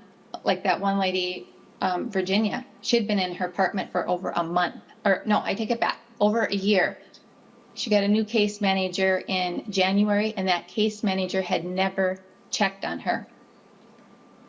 And when we went into her apartment room, they wanted us to have hazmat suits. So if we could get some new guidelines, rules, regulations for these people, it would be greatly, greatly accepted. I know I'm kind of all over the place, but one thing I need, and Senator Hoffman, if you can help me with this, I need to have a place for Ron to go. Ron is a veteran. I don't want him to be dying in a hotel room. I need a place for him and his wife to go so that he can spend the rest of his life You know, he did his job for our country. Now let's step up the plate and do something with him. You have my phone number, call me. I want to have a chit chat with you. And if you guys need any documentation, please let me know, because I'm going to tell you one thing. The stuff that has been reported in the paper of agencies helping us is not true. And one thing I've learned when I've come to you to testify before and working with Susie is that if I'm going to say something, it has to be true. And I can document everything I'm saying. And with these other women that we're working together, we have a timeline. We're working our butts off. Someone needs to help us. And also, tell me who makes that call to the Red Cross to help. Because we called the Red Cross, and the Red Cross said that this call needs to come from the mayor, the fire chief, or the sheriff's office. Nobody's did that. And I got that directly from HUD yesterday. They said a phone call should have been made to the Red Cross, and we're still waiting. So thank you for this time, and please reach out to me and help me with Ron.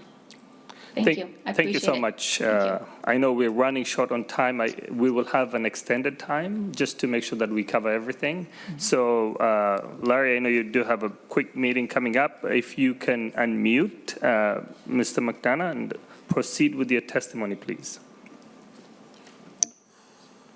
And then we can, if there's follow-up with Ms. Scheller, she wants to stay, because the gap that exists right there, that's absolutely, my heart just hit the floor, you guys, on Larry. And it was my assumption that Beltrami County was actually at there. So a follow-up, Mr. Burdick, maybe later we'll have a conversation on, so I appreciate. Thank you, Ms. Scheller, for bringing this to light. And members, I had passed out her letter, which really explains that, the gap that's there. And I look forward to how do we get that, Mr. Chair, that HUD settings needing to be licensed as assisted living settings. I mean, that's really the heart of the matter there on this one. It's like, because there is a responsibility we have. These are most vulnerable people. Larry should not be wording. So anyway, with that, Mr. Chair, and thank you, Ms. Scheller. Thank you. Mr. McDonough, please proceed. Hi, my name's Larry McDonough. I'm on Zoom here, and I think I'm ready to speak now. There is a lag on YouTube Live, so it's a little bit hard to know when is my time. So hopefully someone will flag me if I should not be talking now. So I'm an attorney with National Housing Law Project. I was a longtime legal aid attorney, and I practice in the area of housing. And I've been doing some work with both chairs on some legislation to deal with some of the issues with assisted licensure in the landlord-tenant setting. Those bills are Senate File 3048 and House File 3097. I became aware of the need for some legislation on these topics late last year. KSTP Television contacted me about their getting wind of some license, so different types of license, a city rental license revocation in New Hope for 2 group home facilities. And it turns out it was based on neighbor complaints for things as little as a resident made an unwelcome comment to me, or a resident threw a cup at a door inside of the facility. And the city of New Hope revoked that license and also revoked a license for another property as well. So the fixes that are in these bills are 2 things. And I also became aware of issues with landlord termination notices to care facilities that were renting space, not giving them enough time to relocate. It's also relevant to what's going on in Bemidji. So the bill has 2 things. One, if a city is going to revoke a rental license to a care facility, which is broadly defined, they would have to give notice to that facility and also interested parties, which includes the ombudsman's offices and the attorney general and the state agency that regulates that care facility. And the care facility itself would also have to give a notice when it receives it to residents and people that care, help with those residents, like conservators and guardians. For instance, I'm a guardian for my adult daughter with special needs. And then any of those parties, if they wanted to challenge this, could file an action in court that would move very quickly, a little bit like the types of actions that landlords file against tenants or tenants file against landlords. And in that action, the court would then make a decision as to whether the city is kind of following law, and is it not violating any other laws? Is the care facility violating any laws? And to be able to issue a decision that meets the needs of both the city and the care facility and the residents as well. So that's one part. And the other part would require a landlord that wants to terminate lease to a care facility that they'd have to give a notice of that, and that notice would also go to the ombudsman's offices and the agency of the state that regulates that facility. And then the landlord would have to then wait while the state makes a determination on a closure plan by the care facility. So hopefully that would build a little more time and a little more process that would allow for if the facility really needs to close and the lease is going to get terminated, that there's more time to relocate people. And so neither of these, I think, directly address the fact that in Bemidji, that those properties are not licensed, and so they wouldn't fit the definition of care facility. I've now gotten some information on perhaps expanding the bill to include those types of properties, regardless of whether the exemption that's in current law gets removed or not. So I think that's it for my testimony. I'm not sure what the best way is to hear if I have any questions or not. So I think I'm going to mute myself here and go back to YouTube Live unless someone tells me something else. Thank you so much. Professor. I think we have a lot of discussions on this, the House File 3097, Senate File 3048 that we introduced. I think it's really important that we talk about landlord-tenant rights when it comes to care facilities. So thank you so much. We'll have more conversation during the next session. Thank you, Mr. Chair, and thank you, Professor McDonough. That bill that we talked, the professor was talking about, members, is I think in the off season here, as we're getting ready to throw that first pitch in February, really look at that gap because, again, coming back to what are we doing to make sure that the folks that we're supposed to be watching out for our services and providers we're doing this in a way that represents. And I like the term informed choices, right? That the Hennepin County, thank you for reminding us about informed choice. It's not just a word that can be used, but rather I believe there was a federal judge who said, where's informed choice? And hence what we did in Minnesota is we actually have a definition of informed choice. So with that, thank you. And Ms. Scheller, I look forward to continued work with you on these gaps, and I know the department does as well. And Mr. McDonough, thank you. We're gonna keep this conversation going. Without further ado, I hate using that term, further ado. You're not supposed to do that when you're doing stuff. Any other questions from members? Any comments? So let's go on. And we ran up against the timeline, but this next discussion, folks, is really important, and it leads because here's what I hear, and this is what we've all heard, right? That there's a discussion they called hospital decompression, but really what it is why is it okay for a child to be left in a hospital for 12 months? Right? It's a question. It's a question on the table. Why is it okay for a hospital to be told that you can just dedicate a whole wing to one child?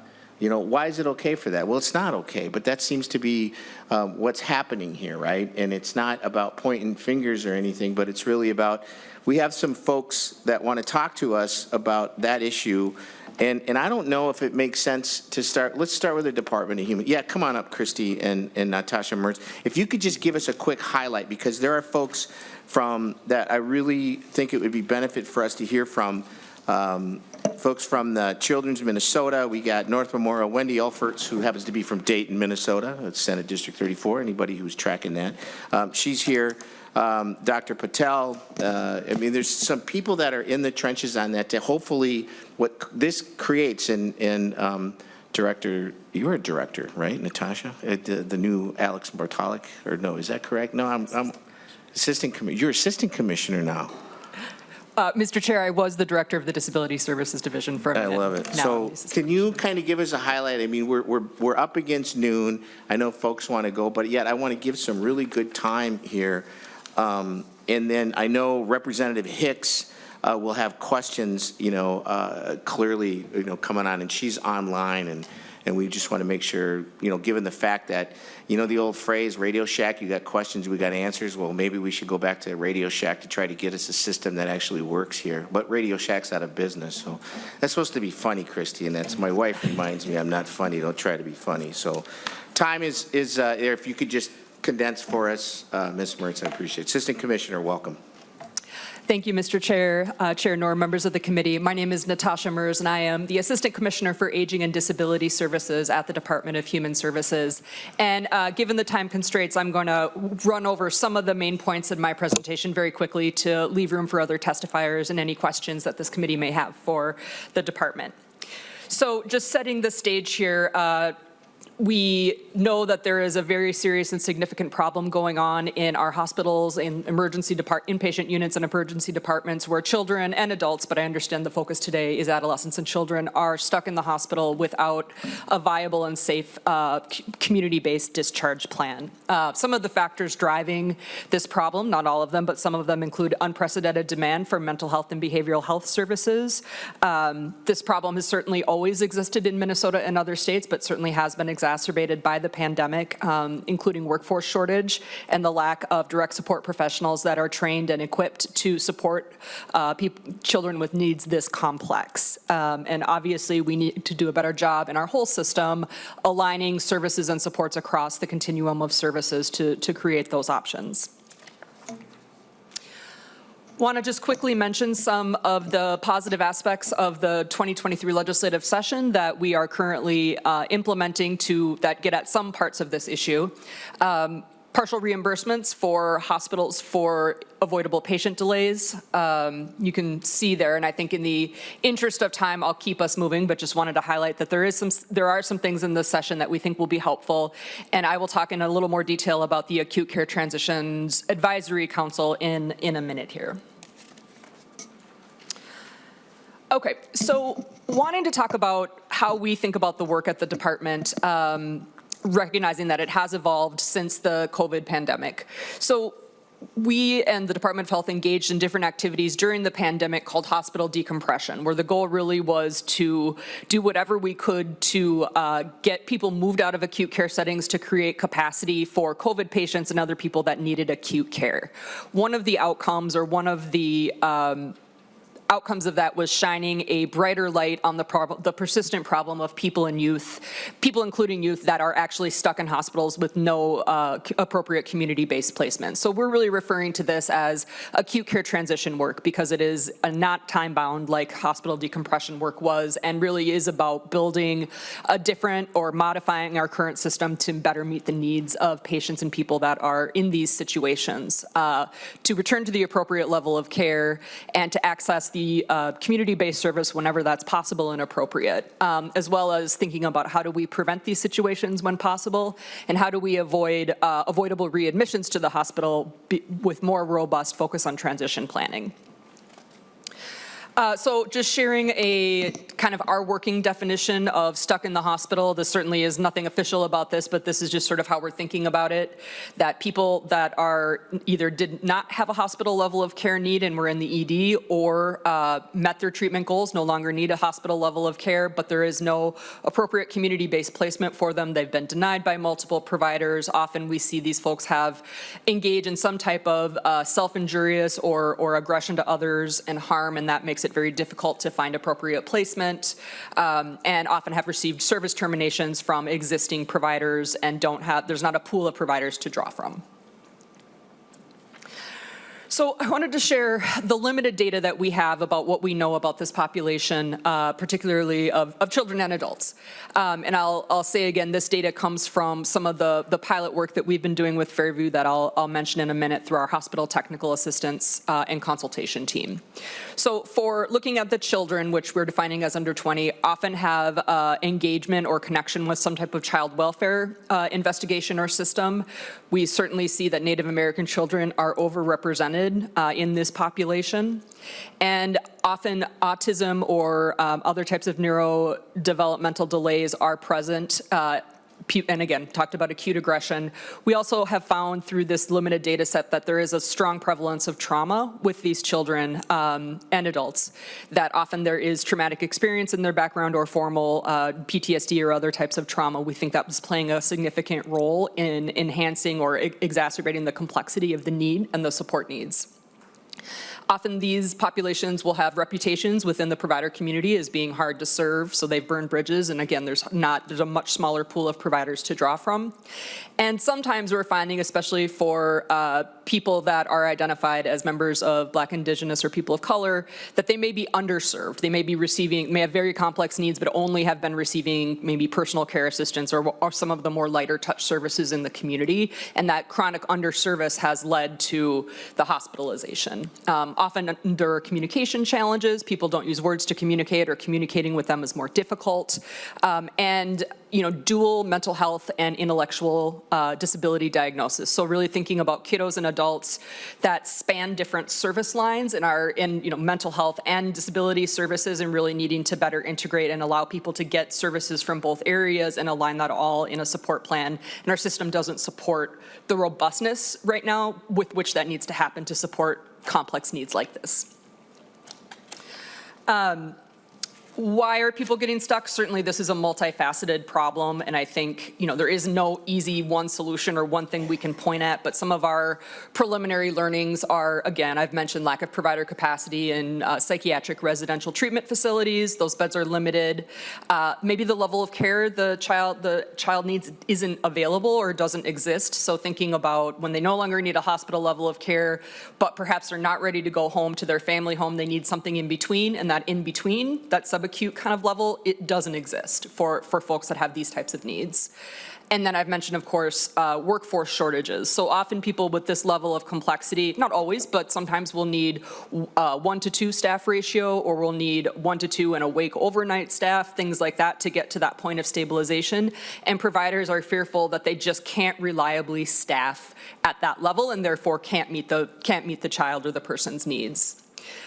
We've heard from our provider community that they are concerned about the impact of existing regulations when trying or sort of taking a risk to admit that there may be, fears and concerns about if that child, engages in self-injurious behavior or injures others, that there will be, mandated reports and investigations, and what does that mean for them and their future as a provider. So we've certainly heard that as a theme.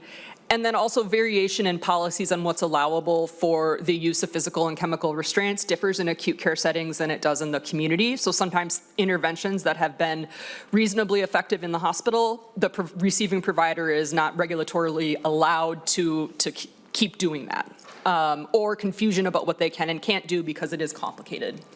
And then similarly, behavioral health rates not aligned with the cost of care to provide services. So just want to run through some of our current and future efforts at the state to address these really complicated issues. So I've talked a little bit about our DHS Hospital Technical Assistance and Consultation Team. This is a very limited, small initiative with Fairview where they provide lists of children and adolescents that are stuck to our team. This team has, although it is a limited effort, has grown tremendously over the couple years that it's been in place, and includes staff from over 5 different divisions. Usually 45 staff members attend, anywhere between 30 and 45, where they're actually running lists, assigning point people, trying to coordinate between the lead agency, the county, the hospital, the receiving provider, trying to pull away any barriers that we have control of to expedite discharge. So the data that I mentioned earlier, as I said, it was a limited data set. The N is about 90. That information comes from that data set, as well as, of course, the experience our staff have over the years working on difficult situations. Conversations about this particular issue are happening all over the state. The Children's Mental Health Collaborative, led by the Children's Cabinet, they're actually meeting at noon. They meet every month. And I mentioned the Acute Care Transition Council that was authorized this past legislative session, so we are working diligently to get that stood up. The applications for the public memberships are posted and available on the Secretary of State's website, and we are also reaching out to the organizations that have direct appointments to get contact information and names. So progress in terms of getting that stood up is good. We're putting a lot of, or I'll say I'm putting a lot of hope in this council to help us understand a statewide and systemic approach to approach this that also includes some variation at the regional level, because we also know that provider networks differ geographically, availability of staff differ, and so there should be a comprehensive sort of statewide solution, but we also need to be keeping in mind our county administered system and the importance of regional resources and figuring out how to support different regions filling gaps in their communities for service providers.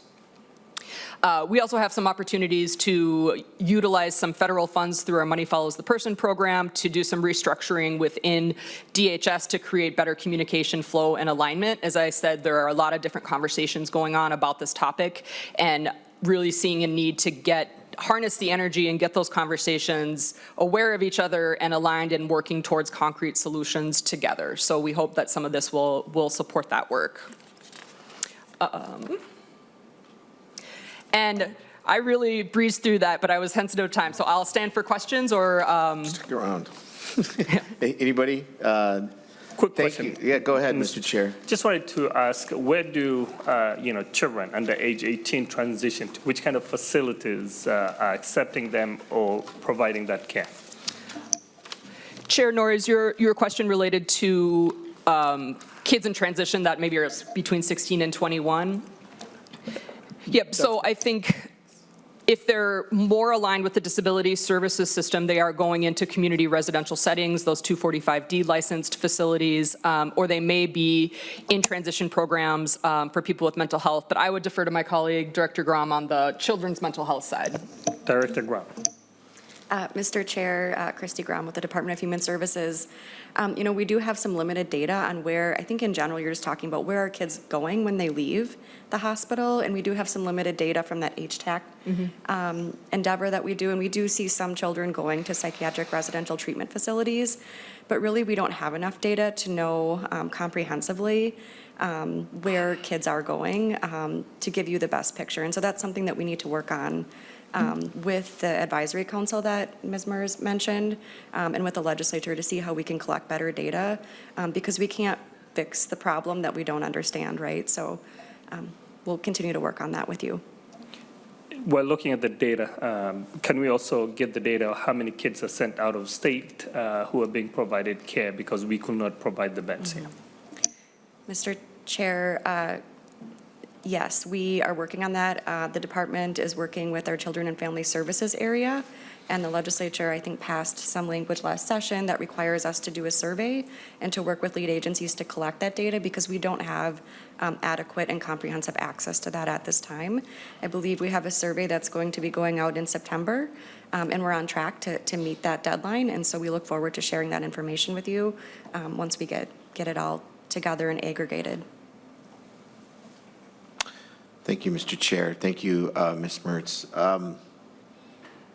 Lots going on, and the Thank you for that. We're going to go, Kim Hicks, I think, wanted to have a question, and a Representative Hicks, I don't know if she can hear me. Did she want to jump on? Do you know, most people get really nervous when systems don't work right, voice systems and video systems, and you watch people get all sweaty and stuff. And it's not bothering me. So can you text her, Ms. Hicks, and say, open up, and tell her she gets a minute. If not, I'm going to cut her off. So since she can't hear me, that's kind of funny, right? No. Thank you, Ms. Hicks.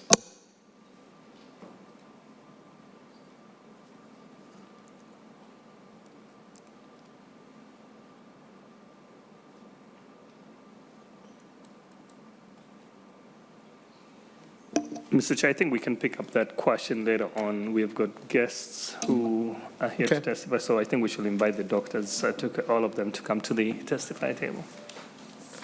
Doctors, come on down. Can we get some more chairs for these folks? How many chairs do you need? 5.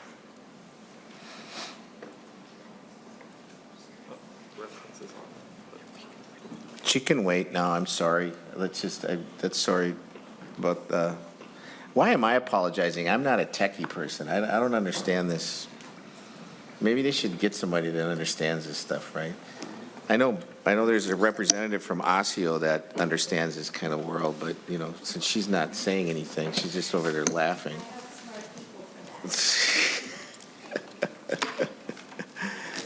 Welcome to the committee, members. If you could just quickly tell us who you are and where you're from, and then, go ahead and really, you know what the problem is, right? We just need to understand what the fix is. Don't sit there and elaborate on the problem, right? I mean, if you want to, you can. But I'm sorry that it's taken so long. But the stuff that we talk about between the House and the Senate, these committees is it's important stuff. And so I want to give you your due time for that. So please welcome, and you can start. Chair Hoffman, Chair Knorr, and committee members, my name is Dr. Amy Snevice, and I am the System Medical Director for Pediatric Hospital Medicine and Acute Care at Children's Minnesota.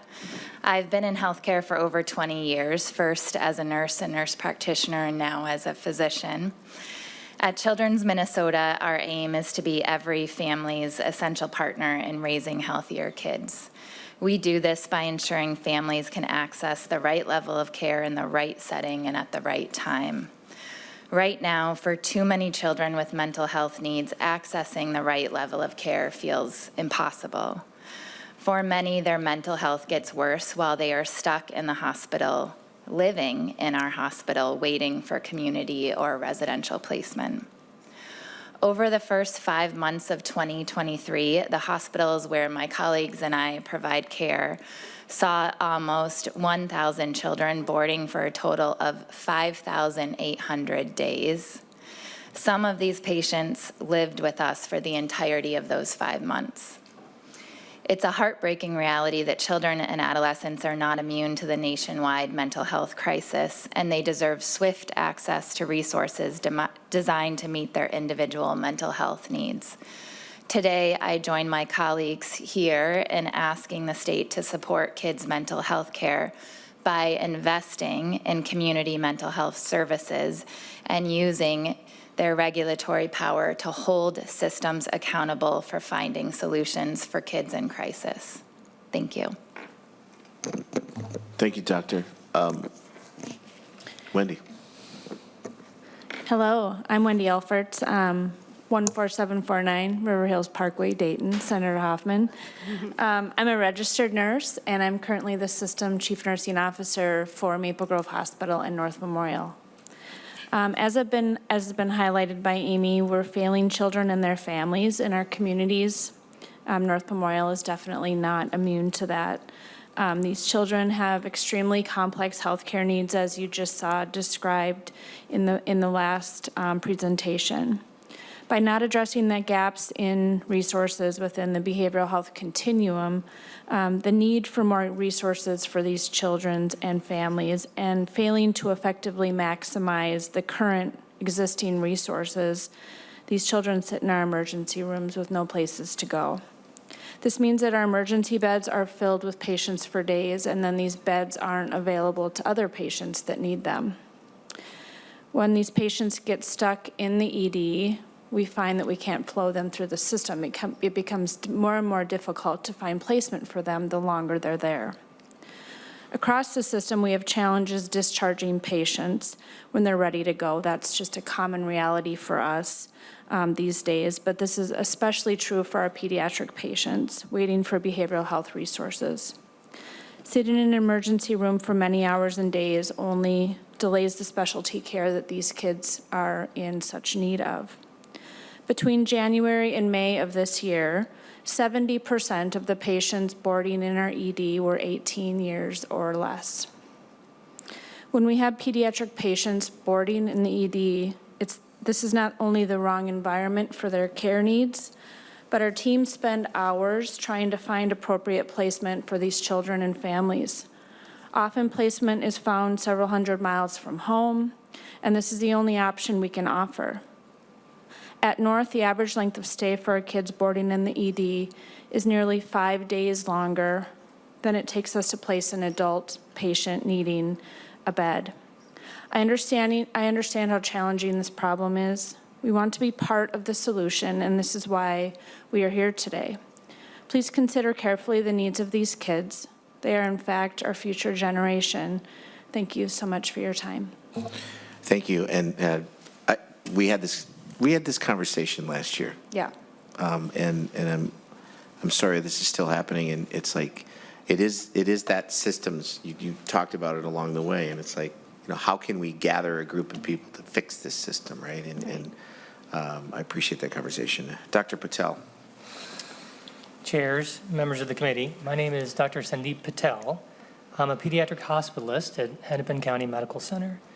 We're a safety net hospital receiving the state's most vulnerable children. Many are adolescents with mental health conditions or substance use disorders who arrive in our emergency department via Child Protective Services, emergency medical services, or the police. HCMC does not have an adolescent psychiatric unit, and we don't have the ability to board children in the emergency department. We move children as quickly as possible to our medical pediatric inpatient unit. Most adolescents are medically cleared at the time of admission or within 24 hours, but we're unable to discharge the patients because they do not have a bed at a psychiatric facility or, as wards of the state, an area of safe placement. Unfortunately, we're not equipped or staffed to meet the complex social and behavioral needs of this population. Resources are shifted away from other children who were admitted for medical reasons. Due to elopement and safety risks, the adolescents are boarded in a highly restricted setting, deprived of normal activities such as the ability to go outside, to access school, to have peer interactions, or a stable environment. Regularly, they become frustrated as they advocate for their needs, bubbling over to agitation and unsafe actions, which often lead to a traumatizing experience for everybody involved. Families are desperate for their healing. From January to May of this year, 10% of our admissions were for this population, accounting for 25% of our hospital days. Our medical team is doing its absolute best to care for these children, but the system is failing them, and that feeling will affect the children far longer than any hospital stay. Thank you for your time. Thank you, Doctor. Dr. Lardzabal. Yes, is it morning or afternoon? Depends. You can define however you want. Thank you, Chair and members of the committee. So yes, I'm Mary Beth Lardazam. I'm a child and adolescent psychiatrist and the Vice President for the Mental Health and Addiction Clinical Service line at Allina Health. I've been in practice for 27 years, and 19 years of that practice has been in the great state of Minnesota.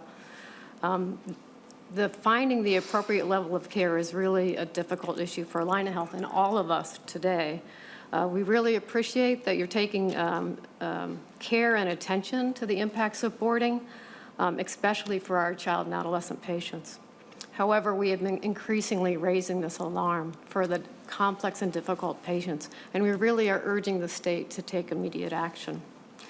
This year to date, we've had at Alina over 650 kids born in our EDs across our system, including maybe the one you're familiar with, Chair, an adolescent who has been in our facility since February, who, because of his severe aggression, we had had to close an entire 15-bed unit for the safety of the patients, that patient, and our staff. Collectively, there is much more work to be done. Some immediate solutions we propose. Number one, staff Wilmer Child Behavioral Health Facility till its full capacity and accept and remove the barriers to lateral admissions to that facility from ours. Create a rapid response system to prioritize the needs of these complex kids that are languishing in our acute bed facilities. We need meaningful metrics to hold all parties accountable and to really move the dial in finding timely placement for these kids. Create a statewide process that's consistent across all counties, not a county-by-county process that can be confusing, inconsistent, and may delay care. Develop and fund adequate supports for our kids with autism. This population experiences a huge gap in their resources. We need to develop comprehensive inpatient, at-home services and actually prevent these kids from coming into the hospital. We look forward to continuing the work with the state and our local partners, but we have to address this problem. And this has far-reaching impacts, not just for our healthcare systems, but our providers and obviously our patients. Thank you for your time. Thank you, Doctor. Dr. Liu, nice to see you again. Chair Hoffman, Chair Noor, and committee members, my name is Dr. Lou Zeidner, and I serve as the Vice President of Mental Health and Addiction at mHealth Fairview. My responsibilities include, amongst others, the triage of children, adolescents, and adults with mental health and substance use disorders who come to the mHealth Fairview emergency departments. Thank you for the opportunity to testify today, and thank you for bringing attention to this issue in today's hearing. As you have heard, the scenes that are playing out in emergency departments of our health systems and other health systems across the state are some of the most challenging situations our teams have faced in our careers in healthcare. I've been involved in emergency mental health care for over 40 years, serving patients on some of the most difficult days of their lives. Yet for the first time, these situations leave me with nightmares. I would like to focus on a very specific subset of the children being discussed today. Children with developmental disabilities, often with behavioral challenges, are being left in our emergency rooms for days, weeks, and months at a time. I want to be clear, in most cases, these are children who don't have emergent medical or psychiatric conditions requiring hospitalization. They need a loving home that includes long-term stable support. In short, they are getting the wrong care in the wrong place and often for too long a time. Since 2019, there has been a 140% increase in abandoned minors at mHealth Fairview emergency departments. Since the start of 2022, over 295 children with challenges like autism, fetal alcohol syndrome, developmental disabilities, and aggression secondary to challenges with communication have been left at our emergency departments without a place to return. Unfortunately, the problem isn't getting better, it's getting worse. In each of these cases, a parent, guardian, group home staff, or county worker brought the child to our emergency department and told our hospital that they could no longer care for the child in the current setting. In each of these situations, the group home or setting where the child was being cared for refused to take the child back, leaving them in the emergency department.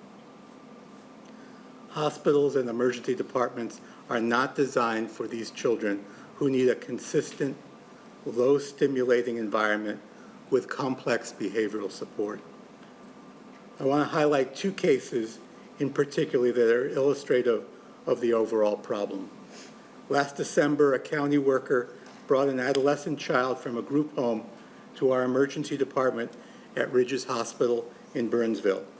On a Friday afternoon, after the child had returned to the group home from school, the child was left in the ED with all their belongings as the group home told the county and DHS they were temporarily suspending services for the child.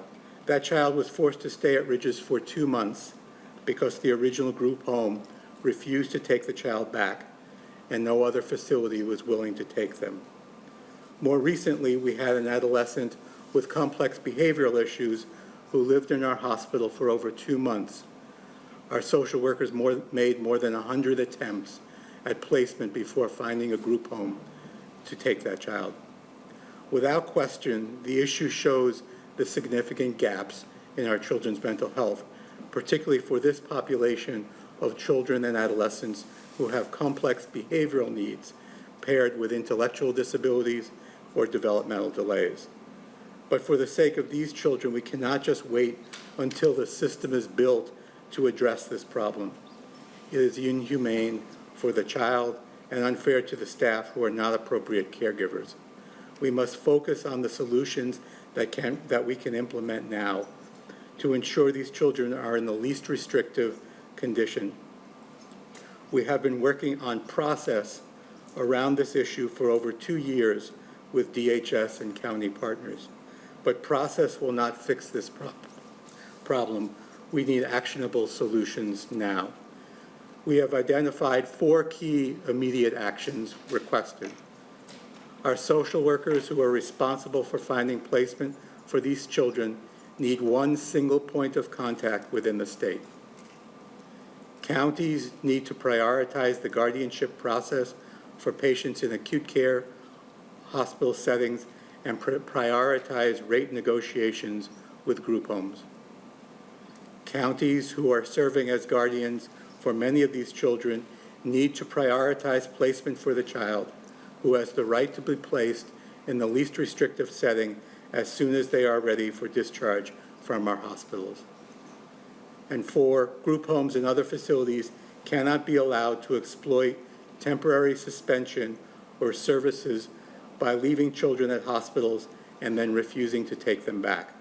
We need the licensing authorities to hold facilities and providers accountable. I cannot stress enough the toll that this silent erosion of services and support is taking on these children and our frontline staff. Hospitals are really good at caring for people who are really sick. They are not optimal places to provide long-term residential treatment. We will not abandon these children, but we cannot be the only thread holding up society's safety net. So many of these issues are hampering hospitals and health systems right now, including workplace violence, burnout, crowding, and lengthy ED wait times while waiting for inpatient beds. All could start to be alleviated if we were able to work together on solutions for these vulnerable children. We need your help to ensure that the future of these children is an environment that supports their physical, psychological, and emotional development in the most appropriate, least restrictive setting. In closing, I want to acknowledge that this is a difficult challenge. People talk about it as complex. I'm not sure I agree with that word, but it is difficult, with few easy answers. Yet I know as Minnesotans, we can and we must do better. Thank you for your time today. Thank you, doctors, and our favorite nurse from Dayton, Minnesota. Thank you. Thank you. Stick around if folks want to talk. I do know Representative Fisher and Representative Quam actually want to have say comments and have some questions. So I got Representative Fisher first. Thank you, Senator Hoffman, and thank you for coming forward to talk today. I know that Representative Hicks may want to say something too, and so I'm going to try to not repeat some of the stuff because she and I have been talking about this for a while. One of the things that I am hearing is that, and was brought up by our last testifier, is that a central point for collecting information. I know that one of the issues out there is, as a statewide, we don't know exactly how many kids are in this situation, and particularly how many have already been sent out of state that are being paid for by the counties? I know that I've checked with Ramsey County. They're paying millions of dollars each year, and they usually got somewhere between 20 to 40 kids they're sending out of state. And statewide, we don't have any idea of how that is being put together. So right now, counties are also part of this and trying to deal with it, but it gets very, as you're saying, it's very difficult trying to figure out. And so one of the things that it feels like is part of the problem is that our system here is not built out and has been somewhat neglected. And I think that we should have been having the folks from direct care and treatment here, as I think part of the problem is that they have been woefully underdoing the work with children out there, providing the services out there at some of the more complex levels. When we're hearing that you're boarding children that are having behavior issues, nowhere else to go, feels to me that should be part of the direct care and treatment system as we do for adults. And it feels like that part of the system is somewhat absent or fully underfunded. So I think one of the things that we're looking at going forward is having to focus on the direct care and treatment side, but then also taking a look as what can we do to get a better idea as how many kids that we have that are already disbanded out there, and try to figure out what do we do to bring them back home. Because when you don't have that, the farther you have people from their safety network, the more difficult it is for them to be recovering and getting strong again. And so we need to also figure out how to bring those part of the folks back into our state to be closer to their support network. You raised a lot of questions that I think we should, if we had a couple of hours here to keep going, but I think we should have an actual follow-up to get, because direct care treatment, we know we all moved to separate direct care and treatment from the department and the obligations there, which makes sense, right? And so this would be something to bring forward, because what are the actual numbers and what is the actual cost? Thank you for bringing that, Representative Fisher.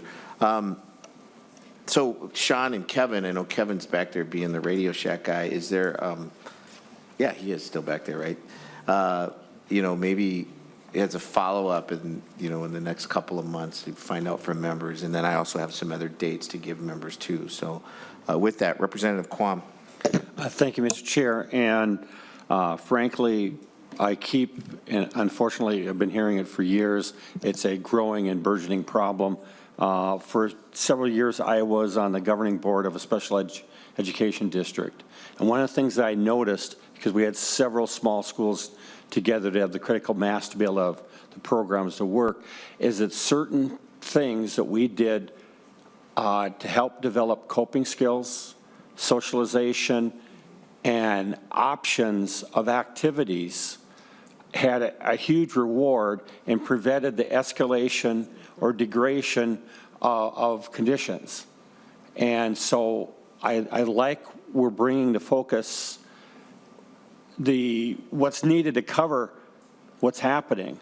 But I think we need to focus also on those early intervention and supports with the cooperation of school districts and other entities to be able to decrease the people that reach a level that is so critical.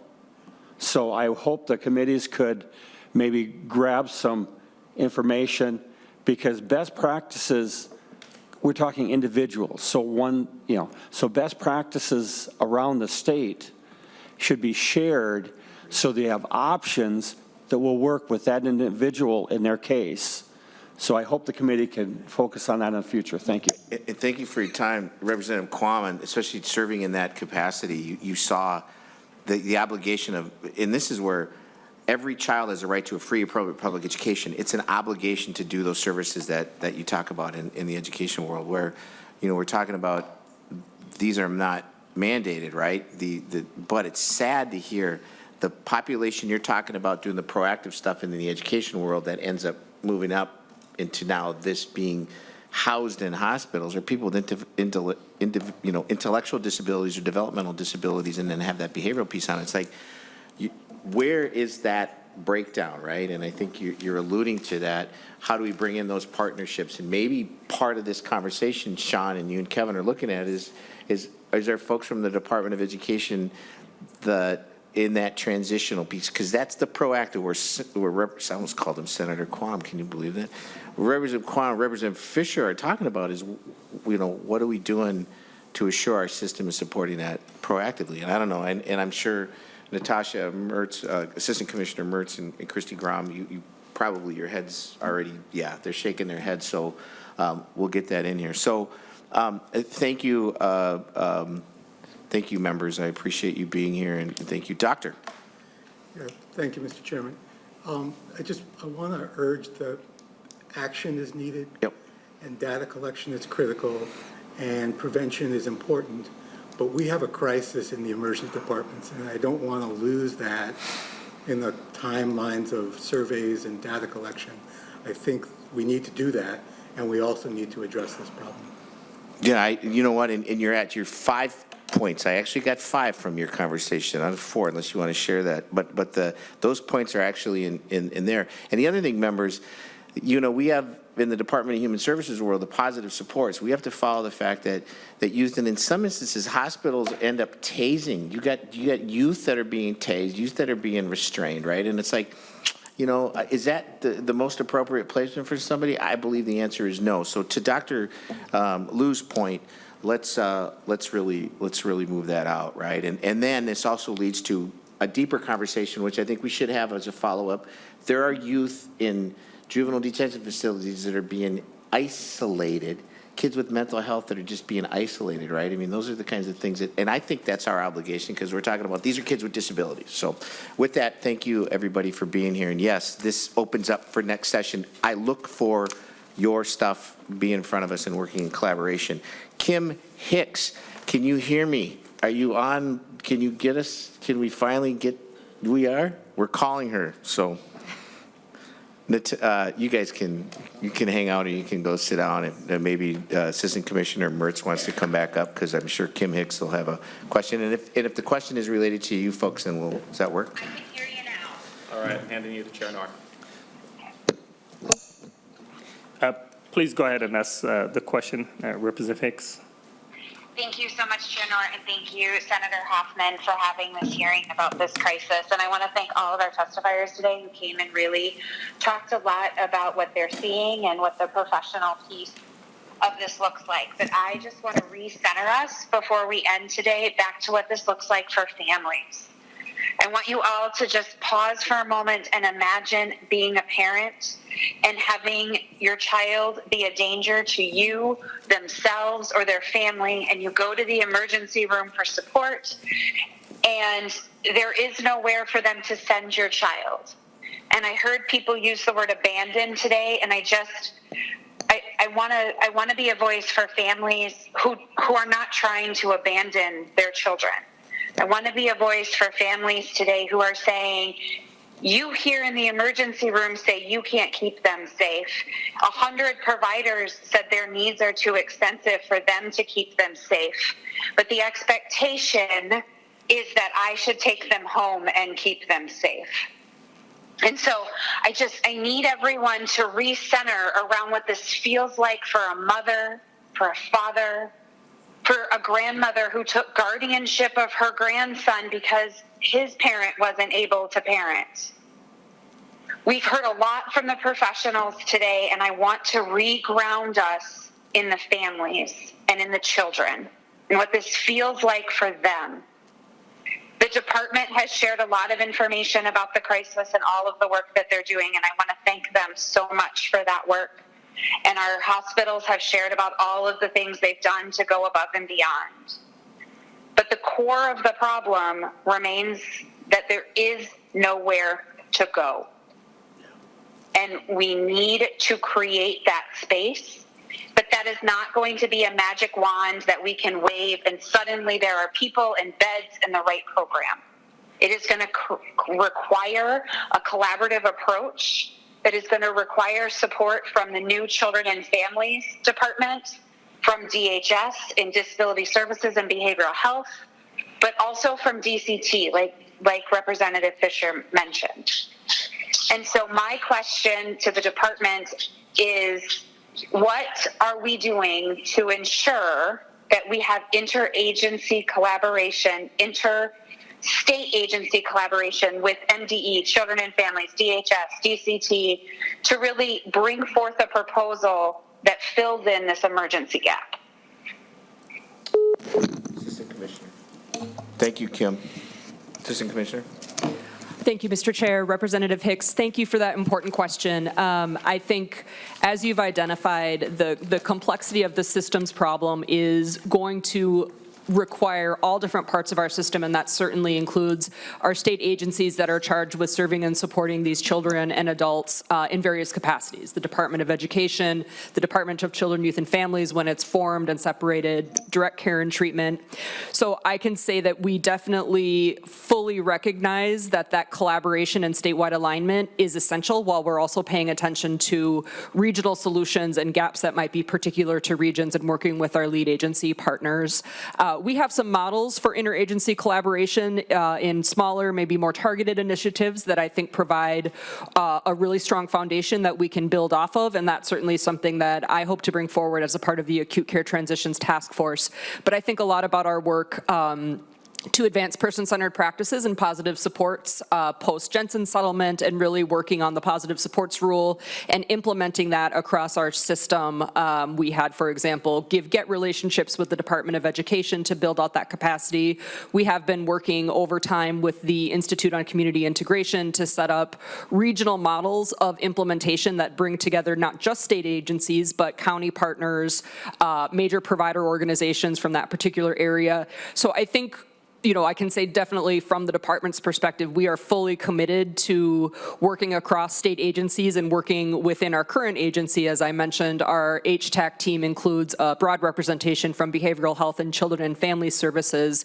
And I know that I have had many conversations with my colleagues about the importance of continuing that cross-agency collaboration, because fundamentally these issues are solved for individual patients through multidisciplinary teams to bring the perspective, the clinical perspective from the medical professionals, behavioral health perspective, positive supports, functional behavior analysis, and then implementing and training receiving providers to provide that high level of service and support, and trying to figure out what else do providers need from state agencies and regulators that they're not currently getting to incentivize those admissions, while we're also not reducing standards or creating regulatory loopholes that might put children or people with complex needs at risk. Thank you, Mr. I think she did. She was listening over the phone.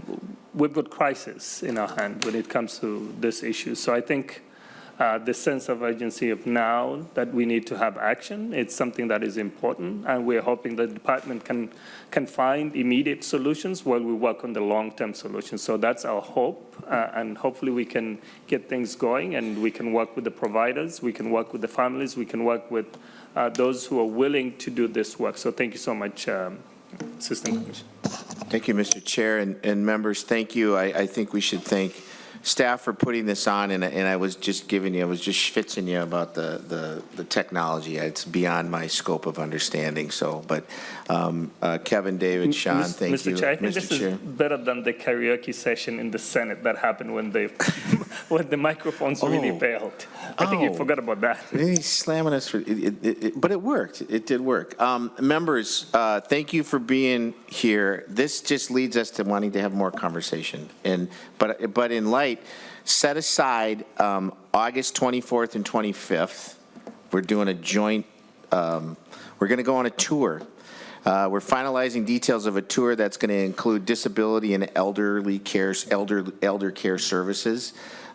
Dates will be August 24th, 25th. Both House and Senate Human Services Committees will be invited. If you're interested, which I think it would be great to go out, and see regionally in the state of Minnesota how that looks, services. Get a hold of Kevin Parker or Sean Herring, and we'll send out the emails that will be sent out to our full committee members with more details early next week. So clear out August 24th and 25th. Don't go to any baseball games. Thank you, members. Mr. Chair, to you. Well, thank you so much, everyone. I know we extended the time. We apologize because things happen sometimes. So with that, Mr. Chair, we are now adjourned. So thanks to everyone. Thank you.